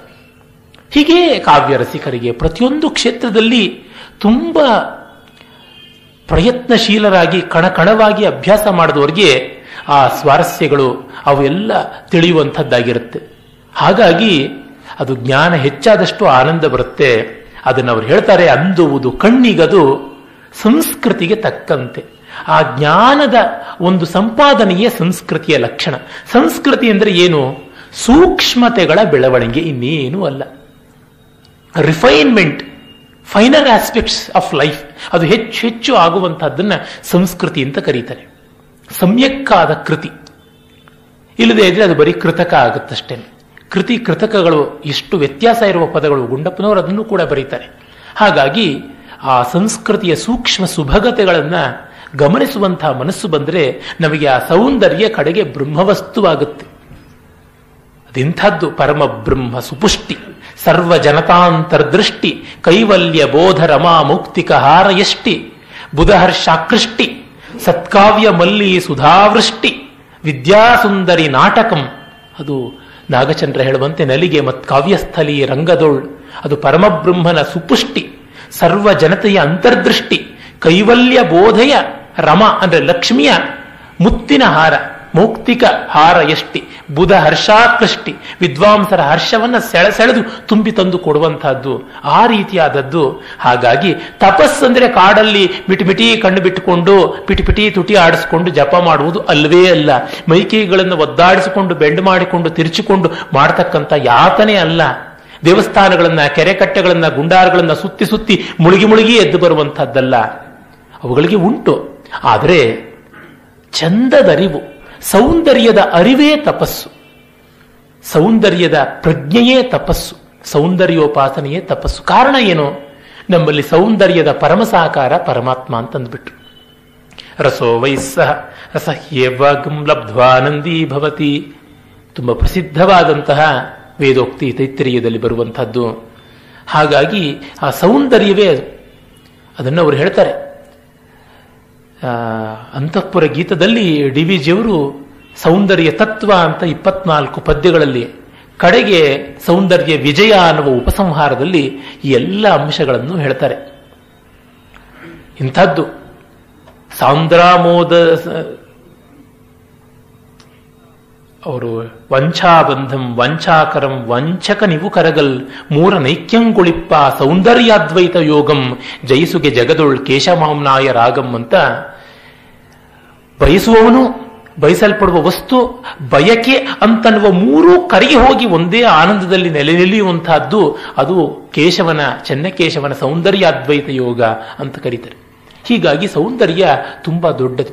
ಅದನ್ನ ಅವರು ಹೇಳ್ತಾರೆ. ವಿವಿಧ ರಸಗಳ ಭಟ್ಟಿ ಸೌಂದರ್ಯ ಕಾಮಿಷ್ಟಿ ಕವಿ ಜಗತ್ ಸೃಷ್ಟಿಯದು ಕಲೆಗನ ಆಕೃಷ್ಟಿ ಗವಿಯೊಳಗಣ ಪ್ರಕೃತಿ ಯಂತ್ರ ವೈಚಿತ್ರ್ಯವದು ತಪಸೊಂದೆ ಪಥವದಕ್ಕೆ ಮಂಕುತಿಮ್ಮ. ವಿವಿಧ ರಸಗಳ ಭಟ್ಟಿ, ವಿವಿಧ ರಸಗಳ ಭಟ್ಟಿ ಇಳಿಸುವಿಕೆ ಸೌಂದರ್ಯ ಕಾಮೇಷ್ಟಿ, ಸೌಂದರ್ಯದ ಬಯಕೆಯ ಯಜ್ಞ ಇಷ್ಟಿ. ಅದು ಕವಿ ಜಗತ್ ಸೃಷ್ಟಿ, ಕಲೆಗನ ಆಕೃಷ್ಟಿ, ಕಲೆಯಗಾರ ಸೆಳೆದು ತಂದು ತೋರಿಸುವಂಥದ್ದು. ಆ ದೈವಿಕವಾದ ಸೌಂದರ್ಯದ ಒಂದು ತುಂಡನ್ನ ನಮ್ಮ ಮುಂದೆ ತಂದಿಡ್ತಾನೆ. ಕಾಳಿದಾಸನ ಮೇಘದೂತದಲ್ಲಿ ಬರುತ್ತಲ್ಲ, ಶೇಷೈಃ ಪುಣ್ಯೈಃ ಹೃತಮಿವ ದಿವ ಕಾಂತಿಮತ್ ಖಂಡಮೇಕಂ ಅಂತ. ಉಜ್ಜಯಿನಿಯನ್ನ ಮಾತ್ರ ನೀನು ಮರೆಯಬೇಡ ಮೇಘ. ದಾರಿಯಲ್ಲಿ ಹೋಗ್ತಾ ವಕ್ರಃ ಪಂಥ ಯದಪಿ ಭವತಃ ಪ್ರಸ್ಥಿತಸ್ಯೋತ್ತರಾಶಾಂ ಸೌಧೋತ್ಸಂಗ ಪ್ರಣಯ ವಿಮುಖೋ ಮಾಸ್ವಭೂರುಜ್ಜಯಿನ್ಯಾ. ಯಾಕೆ? ಅಲ್ಲಿ ಲೋಲಾಪಾಂಗೈರ್ ಯದಿನ ರಮಸೆ ಲೋಚನೈರ್ ವಂಚಿತೋಸಿ. ಅಲ್ಲಿಯ ಜನರ ಕಣ್ಣೋಟದ ಮಿಂಚಿನಿಂದ ನೀನು ನಿನ್ನ ಮಿಂಚಿನ ಸೊಗಸು ಯಾವ ಮಾತ್ರದ್ದು ಅಂತ ತಿಳ್ಕೊಳ್ಳದೆ ಇದ್ರೆ ನಿನ್ನ ಬದುಕಿದ್ದು ವ್ಯರ್ಥ. ಹಾಗಾಗಿ ನೀನು ಉತ್ತರಕ್ಕೆ ಹೋಗುವಲ್ಲಿ ಸ್ವಲ್ಪ ಡಿವಿಯೇಷನ್, ಪಶ್ಚಿಮಕ್ಕೆ ಹೋಗಬೇಕಾದ್ರೂ ಕೂಡ ಉಜ್ಜಯಿನಿಯನ್ನು ನೋಡದೇ ಇರಬೇಡ ಅಂತ. ಕಾರಣ ಅದು ಎಂಥದ್ದು? ಸ್ವಲ್ಪೀಭೂತೈ ಸುಚರಿತ ಫಲೈಹಿ. ದೇವಲೋಕದಲ್ಲಿ ಇರ್ತಕ್ಕಂಥ ದಿವ್ಯ ಶರೀರಿಗಳಿಗೆ ಮತ್ತೆ ಭೂಮಿಗೆ ಬರುವ ಸಂದರ್ಭ ಬಂತು ಅಂದ್ರೆ ಪುಣ್ಯ ಖಾಲಿ ಆದ್ಮೇಲೆ ಕ್ಷೀಣೆ ಪುಣ್ಯ ಮರ್ತ್ಯಲೋಕಂ ವಿಶಂತಿ ಅಂತ ಮಾತೆ ಉಂಟಲ್ಲ. ಭೂಮಿಗೆ ಬೀಳಬೇಕಾದ್ರೆ ಇನ್ನೂ ಒಂದಿಷ್ಟು ಪುಣ್ಯ ಉಳಿಸ್ಕೊಂಡೇ ಬೀಳ್ತಾರಂತೆ ಭೂಮಿಗೆ.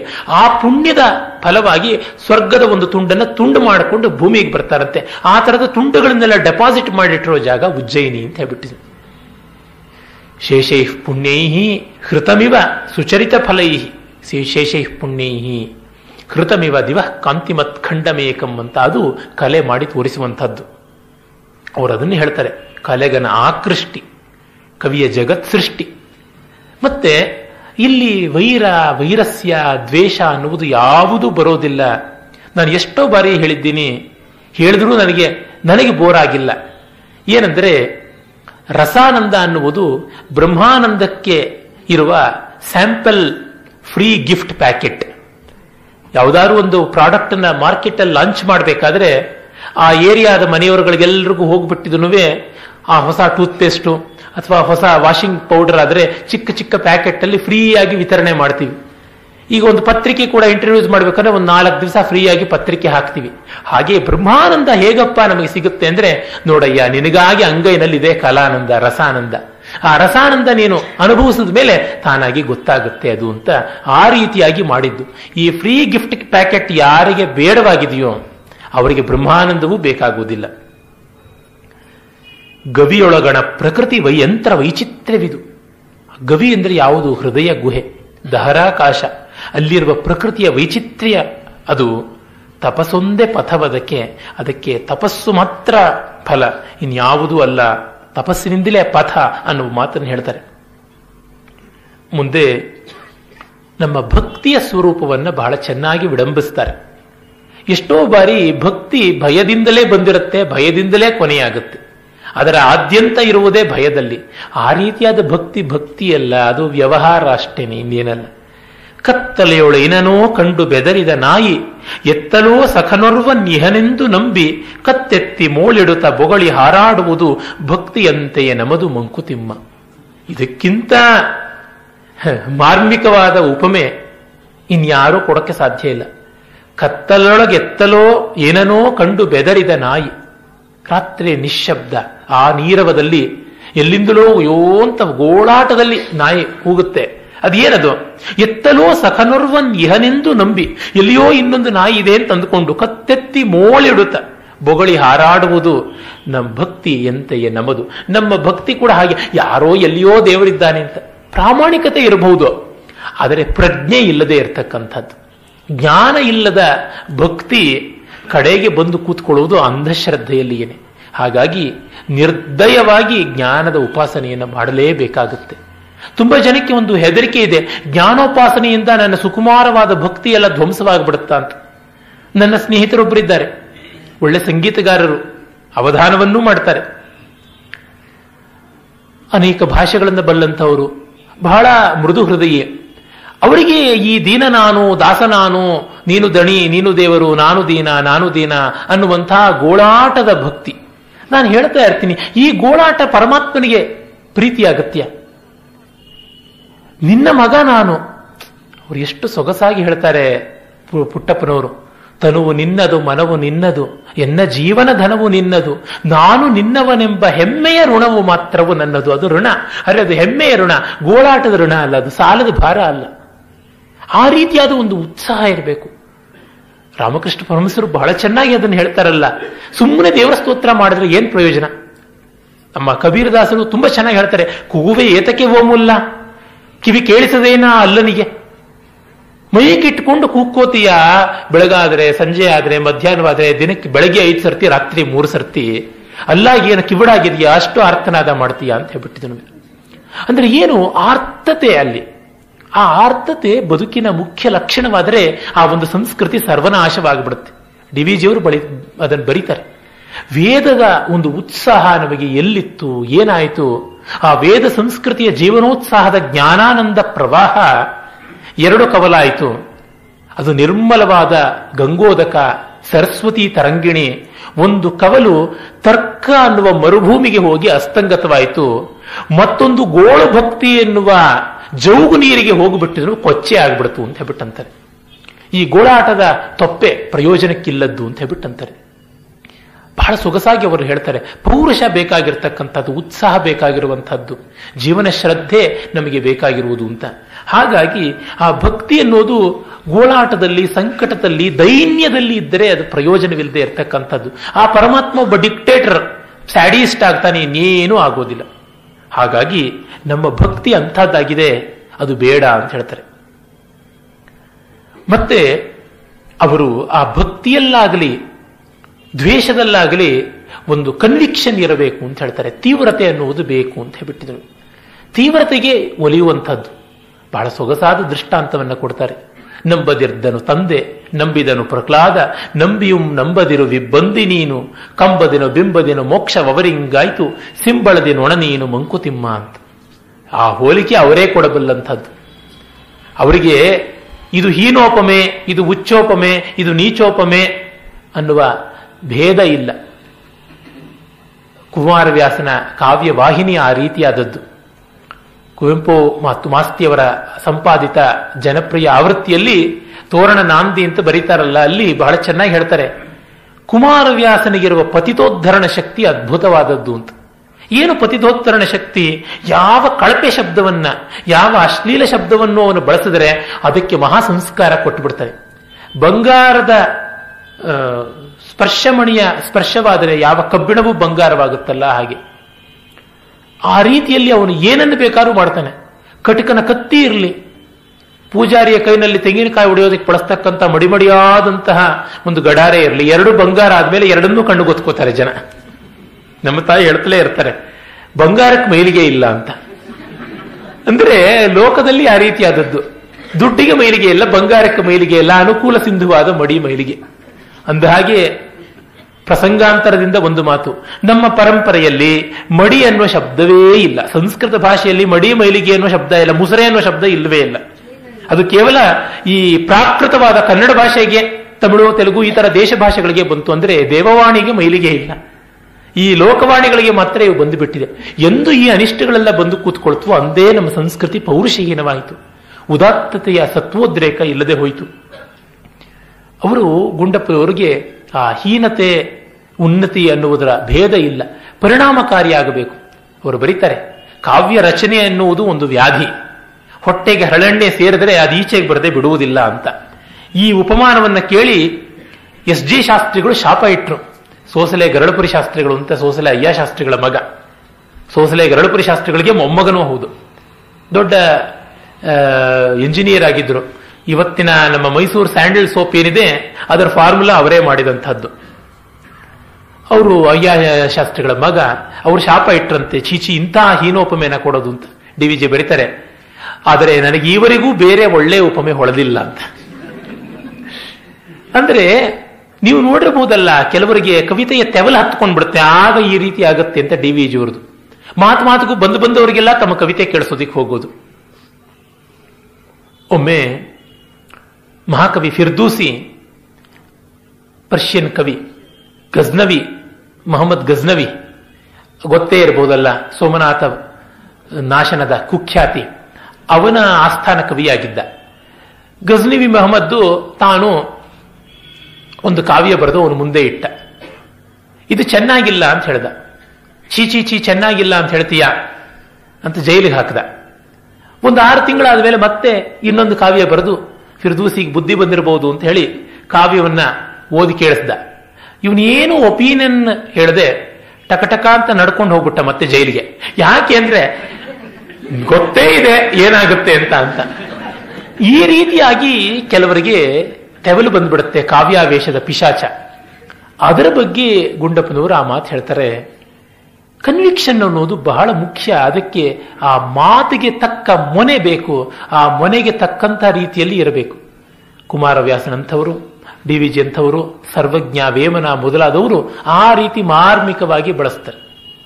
చెప్పులోని రాయి చెవిలోని జోరీగ కంటిలో నులుసు కాలిముల్ಲು ಇಂಟಿಲೋ ಕಲಹಾಲು ಇಂತಿಂತ ಕಾದಯ್ಯ ವಿಶ್ವದಾಭಿರಾಮ ವಿನರವೇಮ.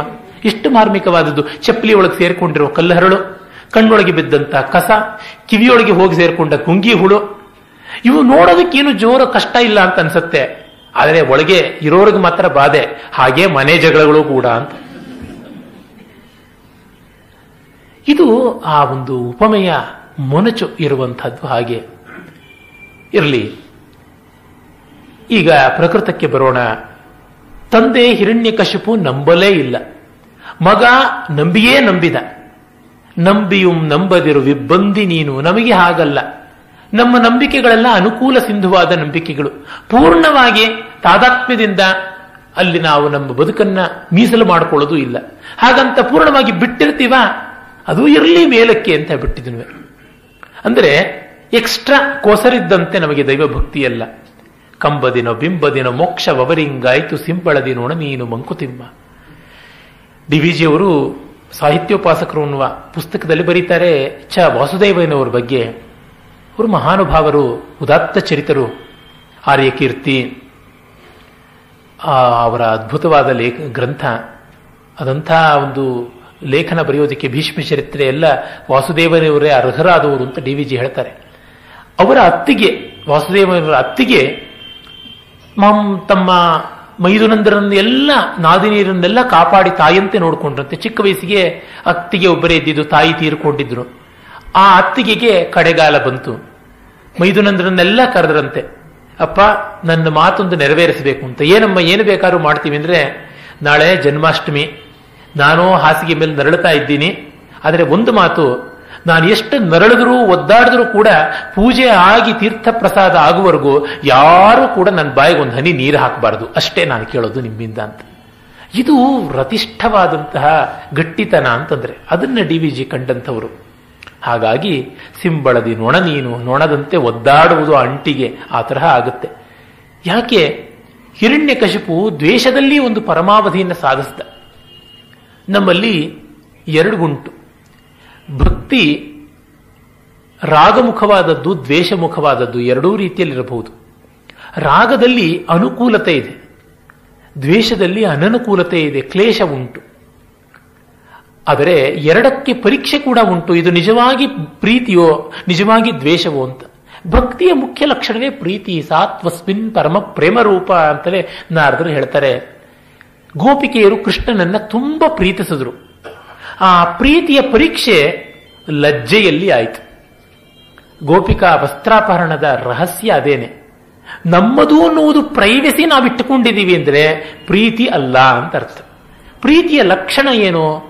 ದದಾತಿ ಪ್ರತಿಗೃಹಾತಿ ಗುಹ್ಯಮಾಖ್ಯಾತಿ ಭಕ್ತಿ ಚ ಭುಂಕ್ತೆ ಭೋಜಯತೆ ಚೇವ ಷಡ್ವಿಧಂ ಪ್ರೀತಿ ಲಕ್ಷಣಂ ಅಂತ ಪಂಚತಂತ್ರದ ಮಾತು. ಕೊಡ್ತಾನೆ, ತಗೋತಾನೆ, ತಿನ್ನುತ್ತಾನೆ, ತಿನ್ನಿಸ್ತಾನೆ, ತನ್ನೆಲ್ಲ ಗುಟ್ಟು ಹೇಳ್ಕೊತಾನೆ, ಅವರೆಲ್ಲ ಗುಟ್ಟು ಕೇಳ್ತಾನೆ. ಯಾವ ಮುಚ್ಚು ಮರೆ ಇರುವಂತಹದ್ದು ಪ್ರೀತಿ ಅಂತ ಅನ್ನಿಸಿಕೊಳ್ಳೋದಿಲ್ಲ. ಹೀಗಾಗಿ ಪ್ರೀತಿಯಲ್ಲಿ ಟ್ರಾನ್ಸ್ಪರೆನ್ಸಿ ತುಂಬಾ ಮುಖ್ಯ. ಹಾಗಾಗಿ ಗೋಪಿಯರಿಗೆ ತಮ್ಮ ದೇಹ ತಮ್ಮದು, ಅದು ಒಂದು ಪ್ರತ್ಯೇಕ ಭಾಗ ಅನ್ನುವ ಭಾವ ಉಂಟೋ ಇಲ್ವೋ ಅದನ್ನ ಕೃಷ್ಣ ನೋಡಿದ್ದು. ಅದು ಗೋಪಿಕಾ ವಸ್ತ್ರಾಪಹರಣದ ಮಹಾ ರಹಸ್ಯ. ಹೀಗಾಗಿ ಅವರ ಬಟ್ಟೆ ಸೆಳೆಯುವ ಮೂಲಕ ಅವರ ಮೋಕ್ಷಕ್ಕೆ ಬಟ್ಟೆ ಮಾರ್ಗವನ್ನು ತೋರಿಸಿದಂಥವನು ಕೃಷ್ಣ. ಆದರೆ ದ್ವೇಷಕ್ಕೆ ಮೃತ್ಯು. ನಾವೊಬ್ಬರನ್ನು ದ್ವೇಷಿಸ್ತೀವಿ ಎಲ್ಲಿವರೆಗೂ? ಅವನು ನಮ್ಮನ್ನು ಹೊಡೆಯೋಕ್ ಬರ್ತಾನೆ, ಕೊಳ್ಳಕ್ ಬರ್ತಾನೆ, ಸಂಧಾನ ಮಾಡ್ಕೊಂಡು ಬಿಡ್ತೀವಿ.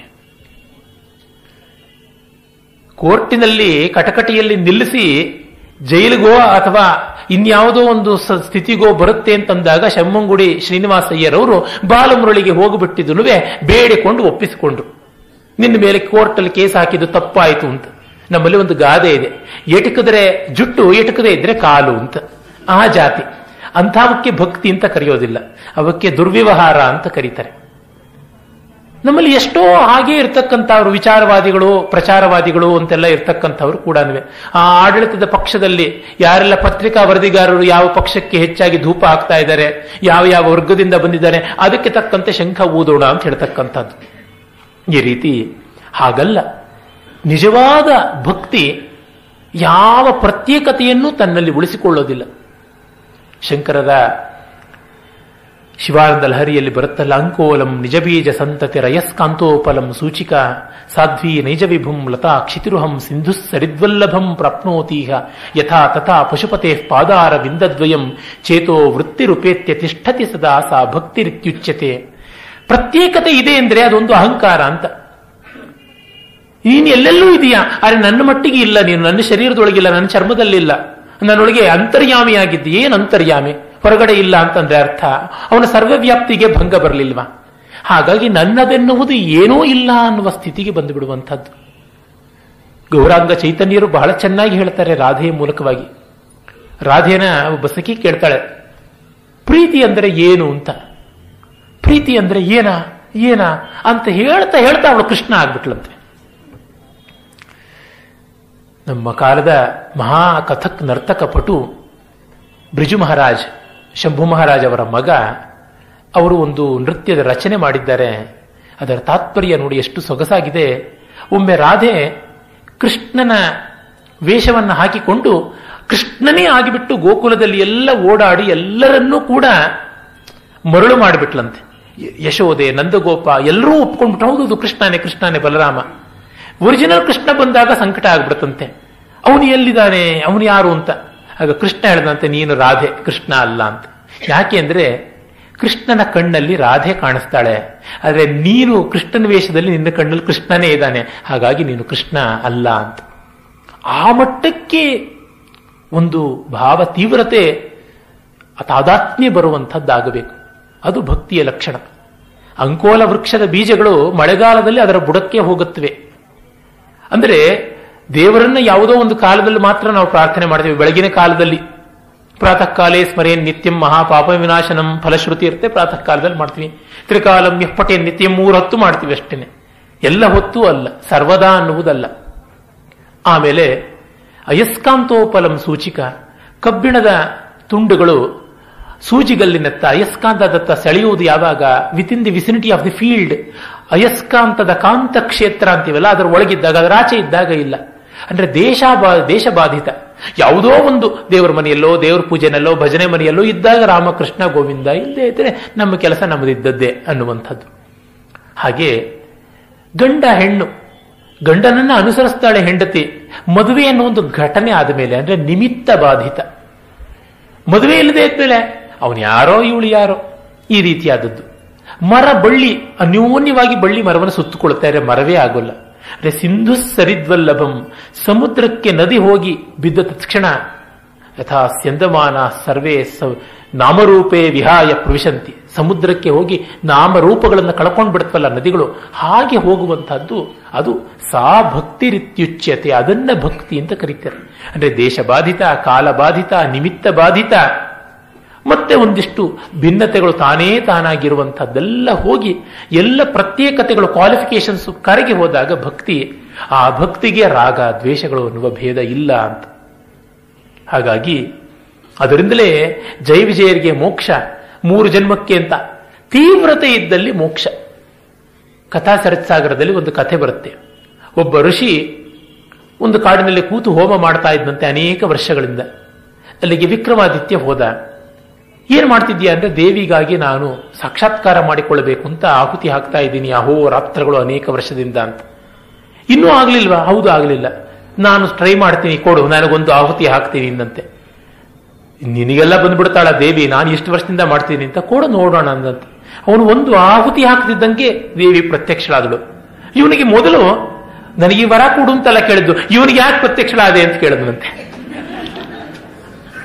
ಆಗ ದೇವಿ ಹೇಳಿದಳು, ನೀನು ಈ ಆಹುತಿ ಆಗದಿದ್ರೆ ಇನ್ನೊಂದು ಆಹುತಿ ಅಂತ ಅಷ್ಟೇ ಮಾಡ್ತಾ ಇದ್ದಿದ್ದು. ಇವನು ಈ ಆಹುತಿಗೆ ನೀನು ಸಾಕ್ಷಾತ್ಕರಿಸದಿದ್ರೆ 2ನೇ ಆಹುತಿ ನನ್ನ ಶರೀರವೇ ಅಂತ ಅಂದುಕೊಂಡು ಮಾಡಿದ. ಆ ಸಂಕಲ್ಪ ತೀವ್ರತೆಯಿಂದಾಗಿ ಆದದ್ದು ಅಂತ. ಆ ಡಿಟರ್ಮಿನೇಷನ್ ಬಹಳ ಮುಖ್ಯ. ಬುದ್ಧ ಭಗವಂತ ಗೋವಿಂದ ಪೈಗಳು ಬರೀತಾರಲ್ಲ, ಉರುವೆಯಲ್ಲ ಎರಳಿ ಅಡಿಯಲ್ಲಿ ಚಿರಂ ಹಸಿದೆರೆದು, ಆ ಉರುವೇಲೆಯ ಕೆಳಗಡೆ ಎಷ್ಟೆಲ್ಲ ಒದ್ದಾಡ್ದ. ಗಯಾಗ ಬಂದ, ಅಲ್ಲಿ ಬೋಧಿ ವೃಕ್ಷ, ಅಲ್ಲಿ ಕೆಳಗಡೆ ಕೂತು ನನ್ನ ಶರೀರ ಬಿದ್ದು ಭೂಮಿಯಲ್ಲಿ ನನ್ನ ಅಸ್ಥಿಗಳು ಕರಗಿ ಹೋದ್ರು ನಾನು ಹೇಳೋದಿಲ್ಲ ಸಾಕ್ಷಾತ್ಕಾರ ಆಗೋವರೆಗೆ ಅಂತ ಕೂತ. ಆ ಕೂತ ಸಂಜೆಯೇ ಅವನಿಗೆ ಜ್ಞಾನೋದಯವಾಗ್ಬಿಡ್ತು. ಚಂದ್ರೋದಯವಾಗ್ತಿದ್ದಂತೆ ಅವನ ಮನಸ್ಸಿನಲ್ಲಿ ಸಂವಿತ್ ಪ್ರಕಾಶವಾಯಿತು ಅಂತ. ಆ ಸಂಕಲ್ಪದ ತೀವ್ರತೆ ಮುಖ್ಯ ಅನ್ನುವುದನ್ನು ಹೇಳ್ತಾರೆ. ಮುಂದೆ ಭಕ್ತಿಗೆ, ನಾನು ಹೀಗೆಲ್ಲ ಹೇಳ್ತಾ ಇದ್ದೀನಿ ಅಂತ ಭಕ್ತಿ ಪಂಥಕ್ಕೆ ವಿರೋಧಿ ಅಂತ ದಯವಿಟ್ಟು ಭಾವಿಸಬೇಡಿ. ಭಕ್ತಿಯ ಮಾಧುರ್ಯ ಅತ್ಯಂತ ರಮಣೀಯವಾದದ್ದು. ಏನಂದ್ರೆ, ಶಾಸ್ತ್ರ ವಿವೇಚನೆಯಲ್ಲಿ ಅವುಗಳ ಸ್ಥಾನವನ್ನು ತೋರ್ಪಡಿಸಿಕೊಡಬೇಕಾದ ಅನಿವಾರ್ಯತೆ ಉಂಟು. ಸ್ಥಾನ ನಿರ್ದೇಶನ ಮಾಡುವುದು ಒಂದನ್ನು ಕೀಳು ಮಾಡೋದಕ್ಕಲ್ಲ, ವಾಸ್ತವದ ಪರಿಜ್ಞಾನಕ್ಕಾಗಿ. ಮತ್ತೆ ಅವುಗಳ ಪೊಸಿಷನ್ ಎಲ್ಲಿದೆ ಅಂತ ತಿಳ್ಕೊಂಡ ತಕ್ಷಣ ನಾನು ಅದಕ್ಕಿಂತ ಮೇಲೆ ಬಂದಿದ್ದೀನಿ ಎನ್ನುವ ಅರ್ಥ ಅಲ್ಲ. ನಮ್ಮ ಪ್ರಪಂಚದಲ್ಲಿ ಯಾರ್ಯಾರು ಶ್ರೀಮಂತರು ಅನ್ನುವ ಲಿಸ್ಟ್ ನನಗೆ ಬಾಯ್ಪಾಠ ಆದ ತಕ್ಷಣ ನಾನು ಶ್ರೀಮಂತನಾಗ್ತೀನ? ಇಲ್ಲ. ಅದು ನನಗೊಂದು ಮೋಟಿವೇಶನ್ ಆಗಬೇಕಷ್ಟೆ. ಆ ರೀತಿಯಲ್ಲಿ ಇನ್ಫಾರ್ಮೇಶನ್, ಮಹಿಮೆ, ವಿಭೂತಿ ಅದು ಉಪಾಸನೆಗೆ ಬಹಳ ಮುಖ್ಯ. ನಮ್ಮಲ್ಲಿ 3 ಭಾಗಗಳು ಉಂಟು ವೇದಕ್ಕೆ. ಮೊದಲನೆಯದನ್ನ ಕರ್ಮಕಾಂಡ, ಎರಡನೆಯದನ್ನ ಉಪಾಸನಾ ಕಾಂಡ, ಮೂರನೆಯದನ್ನ ಜ್ಞಾನಕಾಂಡ ಅಂತ ಕರೀತಾರೆ. ಕರ್ಮಕಾಂಡವನ್ನ ಜೈಮಿನಿ ಕಾಂಡ ಅಂತ, ಉಪಾಸನಾ ಕಾಂಡವನ್ನ ಸಂಕರ್ಷಣ ಕಾಂಡ ಅಂತ, ಮತ್ತು ಜ್ಞಾನಕಾಂಡವನ್ನ ಬಾದರಾಯಣ ಕಾಂಡ ಅಂತ ಕರೀತಾರೆ. ಅಂದರೆ ಒಟ್ಟು 20 ಲಕ್ಷಣಿ ಅಂತ 20 ಅಧ್ಯಾಯಗಳ ಒಂದು ಮಹಾಗ್ರಂಥ. ಮೊದಲ 12 ಅಧ್ಯಾಯಗಳು ಕರ್ಮಕಾಂಡ, ಚಿತ್ತಶುದ್ಧಿಗೆ ಬೇಕಾದಂತಹ ಉಪಾಸನೆಗೆ ಮುಖ್ಯವಾಗಿ ಅನುಕೂಲಿಸುವಂತಹ ಕರ್ಮವನ್ನ, ಆಮೇಲೆ ಉಪಾಸನೆಗೆ ಬೇಕಾಗುವ ಮನಸ್ಥಿತಿಯನ್ನ, ಹೃದಯ ಪಾಕವನ್ನ ಹೇಳುವುದು ಎರಡನೆಯದು. ಕಡೆಗೆ ಬುದ್ಧಿ, ಹೃದಯಗಳು, ಕ್ರಿಯೆ ಮತ್ತು ಚಿಂತನೆಗಳು ಒಂದಾಗಿ ಬೆಸೆಯುವಂಥ ಜ್ಞಾನಕಾಂಡದ 4 ಅಧ್ಯಾಯ 12, 4, 4 ಅಂತ ಉಂಟು. ಹೀಗಾಗಿ ಈ ಸೋಪಾನ ಕ್ರಮದಿಂದ ನೋಡಿದಾಗ ಉಪಾಸನೆಗೆ ತುಂಬ ಬೆಲೆ ಉಂಟು. ಉಪನಿಷತ್ತಿನ ಎಷ್ಟೋ ಭಾಗಗಳು ಉಪಾಸನೆಯನ್ನೇ ಕುರಿತಿವೆ. ಹೇಳಬೇಕು ಅಂದರೆ ಗಾತ್ರದ ದೃಷ್ಟಿಯಿಂದ ನೋಡಿದರೆ ದಶೋಪನಿಷತ್ತುಗಳಲ್ಲಿ ಉಪಾಸನ ಭಾಗವೇ ಅತಿ ಹೆಚ್ಚು. 32 ವಿದ್ಯೆಗಳು ಅಂತ ಗುರುತಿಸಿ ತೋರಿಸ್ತಾರೆ. ದಹರ ವಿದ್ಯಾ, ಮಧುವಿದ್ಯಾ, ಉಪಕೋಸಲ ವಿದ್ಯಾ, ಶಾಂಡಿಲ್ಯ ವಿದ್ಯಾ, ಅಗ್ನಿವಿದ್ಯಾ, ಸದ್ವಿದ್ಯಾ ಅಂತೆಲ್ಲ ಉಂಟು. ಈ ಉಪಾಸನೆಯಲ್ಲಿ ಮಹತ್ತಾದದ್ದನ್ನ, ದೊಡ್ಡದನ್ನ ಒಂದನ್ನು ನಂಬಬೇಕು ಅಂತ. ಕಾರಣ ಇಷ್ಟೇ, ನಮ್ಮ ಅಹಂಕಾರ ಹೋಗುತ್ತೆ, ನಮಗೆ ಒಂದು ಮೋಟಿವೇಶನ್ ಆಗುತ್ತೆ, ನಮಗೆ ಒಂದು ದಿಕ್ಕಾಗುತ್ತೆ ಅಂತ. ಅದನ್ನ ಅವರು ಹೇಳ್ತಾರೆ. ಬಹುಜನಂ ಕೈ ಮುಗಿದ ತೀರ್ಥದೊಳ್ ಕ್ಷೇತ್ರದೊಳ್ ಮಹಿಮೆಯಲ್ಲೇನೆಂದು ಸಂಶಯಿಸಬೇಡ, ವಿಹಿತಗೈದವರಾರು ವಸತಿಯಂ ದೈವಕ್ಕೆ ಮಹಿಮೆ ಮನಸೋ ತಡೆಯೋ ಮಂಕುತಿಮ್ಮ. ತುಂಬ ಜನ ಕೈ ಮುಗಿದ ತೀರ್ಥಕ್ಕೆ, ಕ್ಷೇತ್ರಕ್ಕೆ ಏನೂ ಮಹಿಮೆ ಇಲ್ಲ ಅಂತ ಮೂದಲಿಸಬೇಡ ಅಂತ. ನಮ್ಮ ಬಹಳ ಬುದ್ಧಿಜೀವಿಗಳು ಇದ್ದಾರಲ್ಲ, ಆ ಬಾಬಾ ಅವರ ಹತ್ರ ಕುಂಬಳಕಾಯಿ ತರಿಸ್ತೀನಿ, ಯಾವುದು ಕೊಡ್ತಾರ್ಯಾ, ಇವರು ಇಲ್ಲಿಂದ ನಮಗೆ ಕರ್ಪೂರ ಉದಿಸ್ತಾರ್ಯಾ ಅಂತೆಲ್ಲ ಕೇಳ್ಕೊಂಡು ಹೋಗ್ತಾರೆ. ಆದರೆ ಹಾಗೆ ಕೇಳದವರು ಒಂದೂ ಲೋಕೋದ್ಧಾರ ಮಾಡಿರೋದಿಲ್ಲ. ಗೆದ್ದಲು ಕಟ್ಟಿದ ಹುತ್ತಕ್ಕೆ ಹಾವು ಬಂದು ಸೇರಿಕೊಳ್ತು ಅನ್ನುವಂತೆ ಯಾರೋ ಕಟ್ಟಿದ ಸಂಸ್ಥೆ ಒಳಗೆ ಇವ್ರಿಗೆ ಬಂದು ಕೂತ್ಕೊಳ್ಳೋದಷ್ಟೇ ಆಗತ್ತೆ, ಇನ್ನೇನು ಆಗೋಲ್ಲ. ಅದೇ ಆ ರೀತಿ ಯಾವುದೋ ಒಂದು ವಿಭೂತಿ ಸ್ವರೂಪವನ್ನು ತೋರಿಸ್ಕೊಂಡು ಹೋಗ್ತಕ್ಕಂಥವ್ರು ಅವ್ರ ಪವಾಡಗಳು ನಿಜವೋ ಸುಳ್ಳು ಸಾಕಷ್ಟು ಲೋಕೋಪಕಾರ ಮಾಡಿರ್ತಾರೆ. ಈಗ ಮಾತಾ ಅಮೃತಾನಂದಮಯಿ ಇರಬಹುದು, ಸತ್ಯ ಸಾಯಿಬಾಬಾ ಇರಬಹುದು, ಚಿನ್ಮಯಾನಂದ ಇರಬಹುದು, ಸ್ವಾಮಿ ರಾಮ ಇರಬಹುದು, ಬೇಕಾದಷ್ಟು ಜನ ಇರಬಹುದು. ಎಲ್ಲ ಮತಗಳಲ್ಲೂ ಅಷ್ಟೇನೆ ಅವರಿಂದ ಒಂದಷ್ಟು ಲೋಕೋಪಕಾರ ಆಗಿರುತ್ತೆ. ಅದನ್ನು ನಾವು ನಿರಾಕರಿಸೋಕೆ ಸಾಧ್ಯ ಇಲ್ಲ. ಸಾಮಾಜಿಕವಾದ ಒಂದು ಆಯಾಮ ಇರುತ್ತೆ. ಅವರ ಪವಾಡಗಳ ಬಗ್ಗೆ ದ್ವೇಷ ಬಂತು ಅಂತ ಎಲ್ಲವನ್ನ, ಅಷ್ಟು ಜನ ಹೋಗ್ತಾ ಇದ್ದಾರೆ ಅಂದ್ರೆ ಅಲ್ಲಿ ಏನೋ ಒಂದು ಸ್ವಾರಸ್ಯ ಇರಬೇಕು. ಅದನ್ನ ಕೃಷ್ಣ ಒಪ್ಪಿದ್ದಾನೆ. ದಿನ ಜಗತ್ತಿನಲ್ಲಿ ಕೋಟಿ ಜನ ಹೆಂಡ ಕುಡಿತಾ ಇದ್ದಾರೆ, ಮದ್ಯಪಾನ ಮಾಡ್ತಾ ಇದ್ದಾರೆ. ಅಲ್ಲಿ ಏನಾದ್ರು ವಿಶೇಷ ಇರೋಲ್ವಾ? ಖಂಡಿತ ಇರುತ್ತೆ. ಅದು ನನಗೆ ಗೊತ್ತಿಲ್ಲದೆ ಇರಬಹುದು, ಗೊತ್ತಿದ್ದವರು ಗೊತ್ತಿರುತ್ತೆ. ಅದನ್ನ ಬಲ್ಲ ಕೃಷ್ಣ. ಮದ್ಯವೂ ಕೂಡ ಪರಮಾತ್ಮನ ವಿಭೂತಿಯೇ ಹೌದು. ಯಾವಾಗ ಜೂಜಾಡುವಿಕೆ ಒಂದು ವಿಭೂತಿ ಆಗುತ್ತೋ, ಎಷ್ಟು ಜನ ಬಾಜಿ ಕಟ್ತಾರೆ. ಆನ್ಲೈನ್ ಲಾಟ್ರಿ ನಿಲ್ಲಿಸಿ ಅಂತ ಬಾಯಿ ಬಡ್ಕೊಂಡ್ರು ನಿಲ್ಲಿಸಿಲ್ಲ. ರೇಸು ಲಾಟ್ರಿ ಇಲ್ಲದೆ ಸರ್ಕಾರಗಳೇ ನಡೆಯೋದಿಲ್ಲ. ನಮ್ಮ ಕೌಟಿಲ್ಯ ಮೊದಲಾದವರು ಇದನ್ನು ಬಲ್ಲವರು. ಗಾಂಧೀಜಿ ಎಂದೂ ಸರ್ಕಾರ ನಡೆಸಲಿಲ್ಲ, ಹಾಗಾಗಿ ಇದನ್ನು ವಿರೋಧಿಸಿದ್ರು. ಅರೆ, ಅವರ ಅನುಯಾಯಿಗಳೆಲ್ಲ ಇದನ್ನು ಉಳಿಸ್ಕೊಂಡೇ ಇದ್ದಾರೆ. ಹೇಳಿ ಗಾಂಧಿ ಕಾಂಗ್ರೆಸ್ ಅಂತಂತಾರೆ. ಆದರೆ ಏನದು, ಇವುಗಳು ಅನಿವಾರ್ಯವೋ ಅಂಗೀಕಾರ್ಯವೋ ಗೊತ್ತಿಲ್ಲ. ಡಿ.ವಿ.ಜಿ ಹೇಳ್ತಾರೆ ಅನಿವಾರ್ಯವಾದದ್ದೆಲ್ಲ ಅಂಗೀಕಾರ್ಯ ಅಂತ. ಅದರಲ್ಲಿ ಒಂದು ಶಕ್ತಿ ಇದೆ. ಅದು ಸಚ್ಶಕ್ತಿಯೋ ದುಶ್ಶಕ್ತಿಯೋ ಅದು ಬೇರೆ ವಿಷಯ. ಅದಕ್ಕಿರುವ ಶಕ್ತಿಯನ್ನು ನಾವು ಒಪ್ಪಲೇಬೇಕಲ್ವಾ? ಮೊಸಳೆ ನೀರಲ್ಲಿದ್ದರೆ ಆನೆಯನ್ನು ಎಳೆಯುತ್ತೆ ಅನ್ನುವುದು ಶಕ್ತಿ. ಆ ಶಕ್ತಿಯಿಂದ ಆನೆಗೆ ಪ್ರಾಣ ಸಂಕಟ, ಅದು ಬೇರೆ ವಿಷಯ. ಅದನ್ನು ನಾವು ಮೊದಲು ಅಂಗೀಕರಿಸಬೇಕು. ಆ ಶಕ್ತಿಯ ತೀವ್ರತೆ ಉಂಟು ಅನ್ನೋದನ್ನು ಒಪ್ಪಬೇಕು. ಅದು ಮಹಿಮೆ ಅಂತಾರೆ. ವಿಭೂತಿ ಗುಣವಾಗಿ ಇರಬಹುದು, ದೋಷವಾಗಿ ಇರಬಹುದು. ಎರಡು ರೀತಿಯಲ್ಲಿ ಅದು ಕಂಡವರ ದೃಷ್ಟಿಕೋನ. ಹಾಗಾಗಿ ಅವರು ಹೇಳ್ತಾರೆ ಮಹಿಮೆ ಮನಸ್ಸೋ ತಡೆಯೋ. ನಾನು ಯಾರಿಗೋ ನಮಸ್ಕಾರ ಮಾಡದೆ ಅಂದ್ರೆ ಬೇರೆಯವರದ ನಗೋದ್ರೊಳಗೆ ಅರ್ಥ ಇಲ್ಲ ಅಂತ. ಎಲ್ಲಿ ಯಾರಿಗೆ ಯಾವ ಶಾಂತಿ ಇದೆಯೋ ಯಾರು ಬಲ್ಲವರು. ಡಿ.ವಿ.ಜಿಯವರು ಕೈಲಾಸನ ಸ್ಮರಣೆ ಎನ್ನುವ KVIರವರ ಗ್ರಂಥ, ಮೊನ್ನೆ ಅದರ ಉಲ್ಲೇಖ ಮಾಡಿದೆ. ಅದರ ಮುನ್ನುಡಿಯಲ್ಲಿ ಹೇಳ್ತಾರೆ, ಕೈಲಾಸಂ ಅವರ ಜೀವನದಲ್ಲಿ ಭಗವಂತ ಸ್ಥಿರೀಕಾರಕ ದ್ರವ್ಯ ಹಾಕಲಿಲ್ಲ. ತುಂಬಾ ಚಂಚಲ ತರಳ ಆಗ್ಬಿಡ್ತು. ಆದರೆ ಏನ್ ಮಾಡೋದು? ಕಾಕಾಘ ಅನ್ನೋ ಸಂಗೀತಗಾರರಿಗೆ ಬಾಯಿ ಬಿಡೋಕ್ಕೆ ಮುನ್ನ, ಬಾಯಿ ಮುಚ್ಚಿದ ಮೇಲೆ ಒಂದು ಹೆಂಡದ ಬುರುಡೆ ಇರಬೇಕು. ಕಣ್ಣು ಮುಂದೆ ಹೆಂಡದ ಬುರುಡೆಗಳು ಎರಡು ಕಾಣಿಸದೆ ಒಂದು ಸಂಗತಿ ಬಾಯಿಂದ ಬರೋಲ್ಲ. ಇನ್ಯಾರೋ ನಟ ಶಿಖಾಮಣಿಗೆ ಕೈ ಬಳೆ ಸದ್ದಿಲ್ಲದೆ ಅವರಿಗೆ ರಂಗೇ ಇರೋದಿಲ್ಲ ರಂಗಸ್ಥಳದ ಮೇಲೆ. ಅದಕ್ಕೆ ಡಿ.ವಿ.ಜಿ ಬೈಯಲ್ಲ ಅದನ್ನ. ಯಾವ ಹೂವ ಅರಳೋದಕ್ಕೆ ಯಾವ ಗೊಬ್ಬರ ಹಾಕಬೇಕೋ ಯಾರು ಬಲ್ಲವರು ಅಂತಂತಾರೆ. ಇದು ಒಂದು ಸಮಾಧಾನ, ಸಂತೋಷವಿಲ್ಲದ ಸಮಾಧಾನ ಅಂತಂತಾರೆ. ಈ ಒಂದು ವೈಶಾಲ್ಯ, ಅವರ ಒಂದು ದುಶ್ಚಟವನ್ನ, ದುರಭ್ಯಾಸವನ್ನ ನಾವು ಮೆಚ್ಚುತ್ತಾ ಇದ್ದೀವಿ ಅಂತಲ್ಲ ಅರ್ಥ. ಅದಿಲ್ಲದೆ ಇದ್ರೆ ಆಗ್ತಾ ಇತ್ತೋ ಇಲ್ವೋ ನಮಗ್ ಗೊತ್ತಿಲ್ಲ. ಅದು ಬಿಟ್ಟಿರಬಾರ್ದಾ ಅಂತ ನಾವು ಗಲಾಟೆ ಮಾಡೋದ್ರೊಳಗೆ ಅರ್ಥ ಇಲ್ಲ ಅಂತಂತಾರೆ. ಇದು ತುಂಬಾ ಅವಿವೇಕವಾದದ್ದು. ನಮ್ಮ ಅಪ್ಪನೇ ಹೇಳ್ತಾ ಇದ್ರು, ಕೈಲಾಸಮ್ಮ ಅವರು ಇಂತಹ ಒಳ್ಳೆ ಜಿಯಾಲಜಿಸ್ಟ್ ಆಗಿದ್ದು ಏನೆಲ್ಲ ಉದ್ಧಾರ ಮಾಡ್ಬೋದಾಗಿತ್ತು, ಅದೆಲ್ಲ ಬಿಟ್ಟಿದ್ರು ನಾಟಕ ಪಾಠಕ ಅಂತಿದ್ದು ಬಿಟ್ರು ಅಂತ. ಅವರು ಅದನ್ನೇ ಇಟ್ಕೊಂಡಿದ್ರೆ ಜಿಯಾಲಜಿನಲ್ಲೂ ಉದ್ಧಾರವಾಗದೆ ಇರ್ತಾ ಇದ್ರೋ ಏನೋ, ಯಾರಿಗೇನು ಗೊತ್ತು. ಮೀಮಾಂಸಾ ಶಾಸ್ತ್ರದ ಪ್ರಕಾರ ಈ ತರದ ವಾದ ತಪ್ಪು.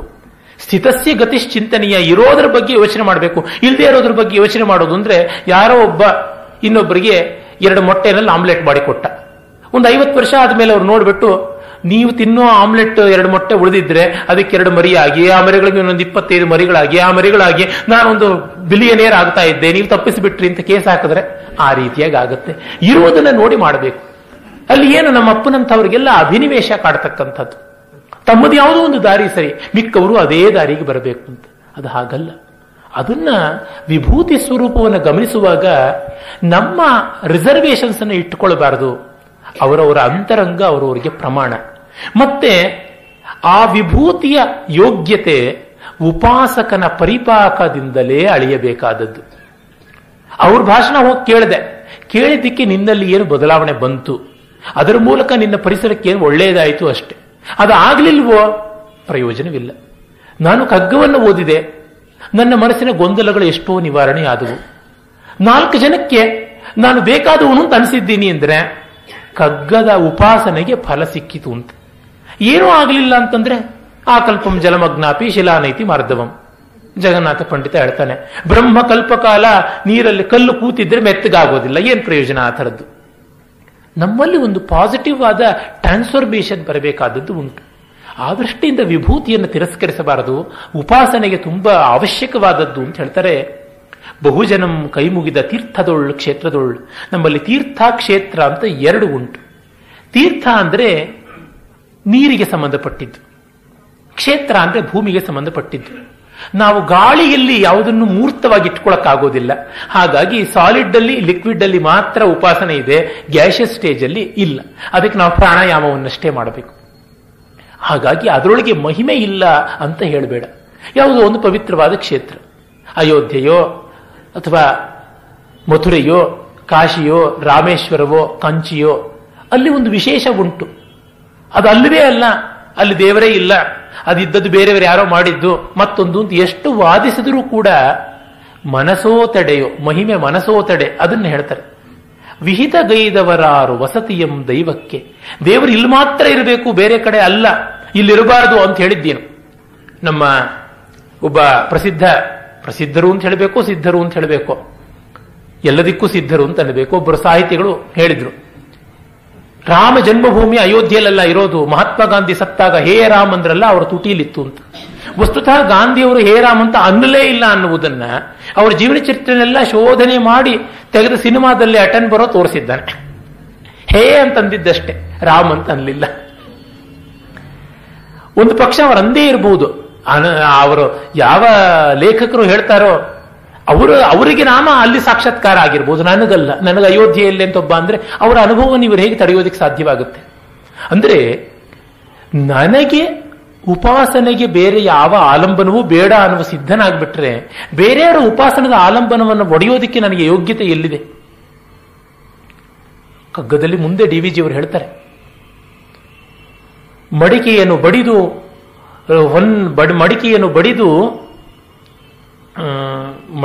ಬಡಿದು ಹೊನ್ನಿನ ಗಣಿಗೆ ರಹದಾರಿಯನ್ನು ತೋರಲಿಯ. ಮಡಿಕೆಯನ್ನ ಹೊಡೆದುಬಿಟ್ಟು ಕೈನಲ್ಲಿರತಕ್ಕಂಥ ಮಡಿಕೆಯನ್ನು ಬಡಿದು ಹೊನ್ಕೊಡವ ತೋರುವ ಸಖನೆ ಪಡೆದಿಹೆಯ ರಹದಾರಿಯನ್ನು ಹೊನ್ನಗಣಿಗೆ. ಕೈನಲ್ಲಿ ಭಿಕ್ಷಾ ಪಾತ್ರೆ, ಪಾಪ ಮಡಿಕೆದು ಬೇಡ್ತಾ ಇದ್ದಾನೆ ಒಬ್ಬ ಭಿಕ್ಷುಕ. ಒಡೆದಾಕು, ಬಂಗಾರದ ಪಾತ್ರೆ ನೀನು ಕೊಡಿಸ್ತೀನಿ ಅಂತ ಹೊಡೆದು ಬಿಟ್ಟು, ಇಲ್ಲಯ್ಯ ಬಂಗಾರದ ಪಾತ್ರೆ ಅಂದ್ರೆ ನಾನು ಗಣಿ ಅಗಿಯೋದಕ್ಕೆ ಅಪ್ಲಿಕೇಶನ್ ಹಾಕಿದ್ದೀನಿ ಗವರ್ನಮೆಂಟ್ ಅಲ್ಲಿ ಅಂತಂದನಂತೆ. ಹಾಗೆ ಸಾಮಾನ್ಯರಿಗೆ ಒಂದು ಆಲಂಬನ ಬೇಕಾಗತ್ತೆ. ಇವರು ಅಸಾಮಾನ್ಯರಾಗಿರಬಹುದು, ಆದರೆ ಸಾಮಾನ್ಯರ ಆಲಂಬನವನ್ನ, ಶ್ರದ್ಧಾ ಕೇಂದ್ರಗಳನ್ನ ಭಂಜನೆ ಮಾಡೋಕ್ಕೆ ಹೊರಡ್ತೀನಿ ಎನ್ನುವುದೇನೆ. ಅದಕ್ಕೆ ಎಲ್ಲರೂ ಕೂಡ ಓದ್ತೋದೇನೆ, ಸರಿಯಾಗಿದೆ, ಅದು ಬಹಳ ವಿವೇಕಪೂರ್ಣವಾದದ್ದು ಅಂತ ಬೆಂಬಲಿಸ್ತಕ್ಕಂಥದ್ದು. ಆದರೆ ಅವ್ರಿಗೆ ಮಾತಾಡ್ತಿದ್ರೆ ಬೇಕೇ ಬೇಕು. ಒಮ್ಮೆ ಒಂದು ವಿಶ್ವವಿದ್ಯಾಲಯಕ್ಕೆ ಉಪಕುಲಪತಿಗಳಾಗಿದ್ದವರು, ಈಗ ಅವರ ಮಗ ಕೂಡ ಉಪಕುಲಪತಿಯಾಗಿದ್ದಾರೆ ಅದೇ ವಿಶ್ವವಿದ್ಯಾಲಯಕ್ಕೆ. ಅವರು ಕನ್ನಡ ಶಾಲೆಗಳೇ ಇರಬೇಕು, ಇಂಗ್ಲಿಷಿನದು ಬೇಡ ಅಂತ ಧರಣಿ ಕೂರ್ತಿದ್ರು ಎಲ್ಲ ಕಚೇರಿಗಳ ಮುಂದೆ. ಆದರೆ ನಮ್ಮ ಮನೆ ಹತ್ತಿರ ಇರತಕ್ಕಂಥ ಒಂದು ವಿದ್ಯಾಸಂಸ್ಥೆಯಲ್ಲಿ ಅವರ ಮೊಮ್ಮಕ್ಕಳಿಗೆ ಇಂಗ್ಲಿಷ್ ಮೀಡಿಯಂಗೆ ಸೀಟ್ ಬೇಕು ಅಂತ ಬಂದ್ರು.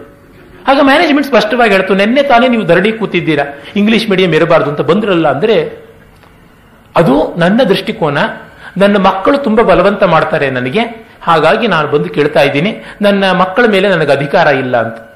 ಆಗ ಅಲ್ಲಿದ್ದ ಅಧ್ಯಕ್ಷರು, ನನಗೆ ಚೆನ್ನಾಗಿ ಬಲ್ಲವರು, ಅವರು ಹೇಳಿದ ಮಾತಿದು, ನಿಮ್ಮ ಮಕ್ಕಳ ಮೇಲೆ ನಿಮಗೆ ಇಲ್ಲದ ಅಧಿಕಾರ ಲೋಕದ ಮೇಲೆ ಸ್ಥಾಪಿಸಕ್ಕೆ ಹೋಗ್ತಿದ್ದೀರಲ್ಲ, ಏನು ಉಂಟು ನಿಮಗೆ ಮರ್ಯಾದೆ ಅಂತ ಕೇಳಿ ಕಳಿಸಿದ್ರು. ಇದು ನಾವು ಗಮನಿಸಬೇಕು. ನನಗೊಂದು ನ್ಯಾಯ, ಮತ್ತೊಬ್ಬರಿಗೆ ಒಂದು ನ್ಯಾಯ ಅನ್ನುವ ನೀಚತೆ ಈ ಹೊತ್ತಿನ ಬುದ್ಧಿಜೀವಿಗಳು ಅನ್ನುವ ದುರ್ಬುದ್ಧಿಜೀವಿಗಳಲ್ಲಿ ತುಂಬಿಕೊಂಡಿರುವುದರಿಂದಲೇ ಲೋಕದ ನೃಶಂಸತೆ ಬಂದಿರುವಂತಹದ್ದು. ಅದನ್ನು ಅವರು ಹೇಳ್ತಾರೆ, ವಿಭೂತಿ ಭಂಗ ಮಾಡಬಾರದು ಅಂತ. ಕೃಷ್ಣ ಭಗವದ್ಗೀತೆಯಲ್ಲಿ ವಿಭೂತಿಗಳನ್ನು ಉಪಾಸನೆ ಮಾಡಬೇಕು ಅಂತ ಕೊಟ್ಟಿದ್ದಷ್ಟೇ. ಒಂದು ಅಂಗೈಗಳದ ಬಟ್ಟೆಗೆ 3 ಬಣ್ಣ ಹಾಕ್ಬಿಟ್ರೆ ಅದು ನ್ಯಾಷನಲ್ ಫ್ಲಾಗ್ ಆಗುತ್ತೆ. ಏನ್ರಿ ಇದೆ ಆ ಬಟ್ಟೆ, ಸಾರಿಸೋ ಬಟ್ಟೆ ತಾನೇ ಅಂತಂದ್ರೆ, ಅಯ್ಯೋ ಎಲ್ಲಾದ್ರೂ ಉಂಟೆ, ನಾನು ಈ ಮಾತು ಹೇಳಿದ್ದಕ್ಕೆ ನಾನು ಜೈಲಿಗೆ ಹಾಕ್ಬಿಡ್ಬೋದು. ಅಂದ್ರೆ ಏನು ಸಂಜ್ಞೆ ನ್ಯಾಷನಲ್ ಫ್ಲಾಗ್ ಅನ್ನುವಂಥದ್ದು? ಅದು ಯಾರೋ ಕಂಡುಹಿಡಿದು ಅದರೊಳಗೆ ಏನಿದೆ, ಅದು ಎಳೆ ತಾನೆ. ಸಾರಿಸೋ ಬಟ್ಟೆಗೂ ಅದಕ್ಕೂ ದ್ರವ್ಯಾತ್ಮನ ಮ್ಯಾಟರ್ ದೃಷ್ಟಿಯಿಂದ ಏನು ವ್ಯತ್ಯಾಸ ಇಲ್ವಲ್ಲ. ಅಂದ್ರೆ ಅದಕ್ಕೆ ಅದರ ಆರೋಪ ಮಾಡಿಬಿಟ್ಟ ಮೇಲೆ ಅದಕ್ಕೆ ಮೌಲ್ಯ ಬಂದೇ ಬಂತು. ನನಗೆ ಜನಗಣಮನ ಕಂಡ್ರೆ ಏನೂ ಇಷ್ಟ ಇಲ್ಲದೆ ಇರಬಹುದು. ಯಾರೋ ಒಬ್ಬಾತ ನಮ್ಮನ್ನ ದೌರ್ಜನ್ಯದಿಂದ ಆಳಕ್ಕೆ ಬಂದವನ ಮುಂದೆ ಮಂಗಳಾರತಿ ಎತ್ತೋದಕ್ಕೋಸ್ಕರ ಹಾಡಿದಂತ ಒಂದು ಪದ್ಯ, ಅದಕ್ಕೆ ಗೌರವ ಕೊಡಬೇಕಂದ್ರೆ ಸಂವಿಧಾನ ಒಪ್ಪಿದೆ. ಹೀಗಾಗಿ ನನಗೆ ಇಷ್ಟ ಇರಲಿ ಇಷ್ಟ ಇಲ್ಲದೆ ಇರಲಿ ಆ ರಾಷ್ಟ್ರಗೀತ ಬಂದಾಗ ನಾನು ಎದ್ದು ನಿಂತುಕೊಳ್ಳಬೇಕಾದ್ದು ಭಾರತೀಯನಾದ ನನ್ನ ಧರ್ಮ.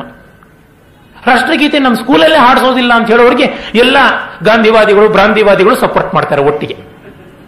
ನಮ್ಮ ಬುದ್ಧಿಜೀವಿಗಳು ಅನ್ಸ್ಕೊಂಡವರೆಲ್ಲ ಭ್ರಾಂತಿವಾದಿಗಳೇ ಆಗಿರುವುದು. ಮಿತ್ರ ಅವ್ರು ಹೇಳ್ತಾರಲ್ಲ, ಕೆಲವರು ಇವರೆಲ್ಲ ನಮ್ಮ ಗುಂಡಪ್ಪನವರಂತವ್ರನ್ನ ಪ್ರಾತಸ್ಮರಣೀಯರು ಅಂತ ಭಾಷಣದಲ್ಲಿ ಹೇಳ್ತಾರೆ. ಮಿತ್ರ ಅವರು ಹೇಳ್ತಾರೆ, ಅಲ್ಲ ಅವರು ಸರ್ವದಾ ಸ್ಮರಣೀಯರು. ಈ ಕೆಲವು ಬುದ್ಧಿಜೀವಿ ವರ್ಗ ಪ್ರಾತಃ ಕಾಲದಲ್ಲಿ ಮಾತ್ರ ಸ್ಮರಣೀಯರು, ಆಮೇಲೆ ಬೇರೆ ಕಾಲದಲ್ಲಿ ಅವರು ಸ್ಮರಣೀಯರಾಗಿರುವಂತಹ ಸ್ಥಿತಿಯಲ್ಲಿ ಇರೋದಿಲ್ಲ ಅಂತ, ಅವ್ರ ಸ್ಮರಣೆಯೇ ಅವ್ರಿಗಿರೋದಿಲ್ಲ. ಹೀಗಾಗಿ ನ್ಯಾಷನಲ್ ಐಕಾನ್ಸ್ ಅಂತ ಹೇಳುವಂತಹದ್ದು, ವ್ಯಾಲ್ಯೂಸ್ ಆಫ್ ಎ ಕಂಟ್ರಿ ಎನ್ನುವಂತಹದ್ದು, ದೇಶದ ಶ್ರದ್ಧಾಬಿಂದುಗಳು, ಸಂಸ್ಕೃತಿ ಕೇಂದ್ರಗಳನ್ನ ದೂಷಣೆ ಮಾಡುವುದನ್ನೇ ಉದ್ಯೋಗವಾಗಿ ಇಟ್ಟುಕೊಳ್ಳುವುದು ಪರಮ ನೀಚತೆ, ನಿರ್ಘೃಣತೆ, ನೃಶಂಸತೆ. ಅದಕ್ಕೆ ಉತ್ತರ ಕೊಡಬೇಕು ಸಕ್ರಿಯವಾಗಿ. ಕಗ್ಗದಲ್ಲಿ ಅಂಥ ಮೋಟಿವೇಶನ್ ಹೇಳ್ತಾರೆ. ಹಾಗಾಗಿ ಸಂಶಯಿಸಬೇಡ ಅಂತ ಹೇಳ್ತಾರೆ. ನಾವು ಗುಮಾನಿ ಮಾಡಬಾರ್ದು, ನನಗಲ್ಲ ಅಂತ. ನನಗೆ ತುಂಬಾ ಗೌರವನೀಯರಾದ ಗುರುಕಲ್ಪರಾದ ಮಹನೀಯರೊಬ್ಬರು, ಒಬ್ಬ ಈಗ ನಮ್ಮ ಜನರ ಮಧ್ಯೆ ಇರತಕ್ಕಂಥ ಬಹಳ ದೊಡ್ಡ ಮೋಟಿವೇಟರ್ ಒಬ್ಬರ ಅನುಯಾಯಿಯಾಗಿದ್ದಾರೆ. ನಾನು ಹೇಳ್ತಾ ಇರ್ತೆ, ನಿಮ್ಮ ಬಗ್ಗೆ ನನಗೆ ತುಂಬಾ ಗೌರವ ಇದೆ, ನಿಮ್ಮ ಗುರುಗಳ ಬಗ್ಗೆ ಇಲ್ಲ ಅಂತ. ಒಳ್ಳೆಯದು, ನಿಮಗೆ ಅವರು ಗುರು ಅಲ್ಲಪ್ಪ, ಅದಕ್ಕೆ ಗೌರವ ಇಲ್ಲ. ನನಗವರು ಗುರು, ನಾನು ಅವರ ಮಹಿಮೆಯನ್ನು ಕಂಡಿದ್ದೀನಿ ಅಂತಂದ್ರು. ನನ್ನ ಬಗ್ಗೆ ಬೇಸರ ಇಲ್ಲದೆ ಅವರ ಗುರುವಿನ ಶ್ರದ್ಧೆಯನ್ನು ಬಿಡದೆ ಹೇಳಿದ್ರಲ್ಲ, ಅದು ಬಹಳ ದೊಡ್ಡದು ಅಂತ ಅನಿಸುತ್ತೆ. ಅವರ ಗುರುಭಾವದ ಶ್ರದ್ಧೆ ನಿಜವಾಗಿ ಪರಮ ಪವಿತ್ರವಾದಂತಹದ್ದು. ಮತ್ತೆ ಅದರಿಂದ ಲೋಕ ಹಾನಿ ಆಗಿದೆಯಾ? ಆಗಿಲ್ಲವಾದ್ರೆ ನಾನು ಗೌರವಿಸಬಹುದಲ್ಲ. ಮತ್ತೆ ಆ ಪರಿಪಾಕದಿಂದ ಬೇರೆಯವ್ರಿಗೆ ಏನು ಸಂತೋಷ ಕೊಟ್ಟಿದ್ದಾರೆ, ಆ ನನ್ನ ಸ್ನೇಹಿತರು ನನ್ನ ಹತ್ತಿರಕ್ಕೆ ಸುಳಿದ್ರೆ ನನ್ನ ಮನಸ್ಸಿಗೆ ಪ್ರಸನ್ನತೆ ಬರುತ್ತೆ. 4 ಜನರ ಜೊತೆ ಮಾತಾಡುವಾಗ ವಿಶ್ವಾಸವೇ ಮೂರ್ತಿವತ್ತಂತೆ ಕಾಣುತ್ತೆ. ಅಲ್ಲಿಗೆ ಆಯ್ತಲ್ಲ, ಫಲಸಿದ್ಧಿ ಆಗ್ತಾ ಇದೆಯಲ್ಲ, ಅದನ್ನು ನಾವು ಗಮನಿಸಬೇಕು.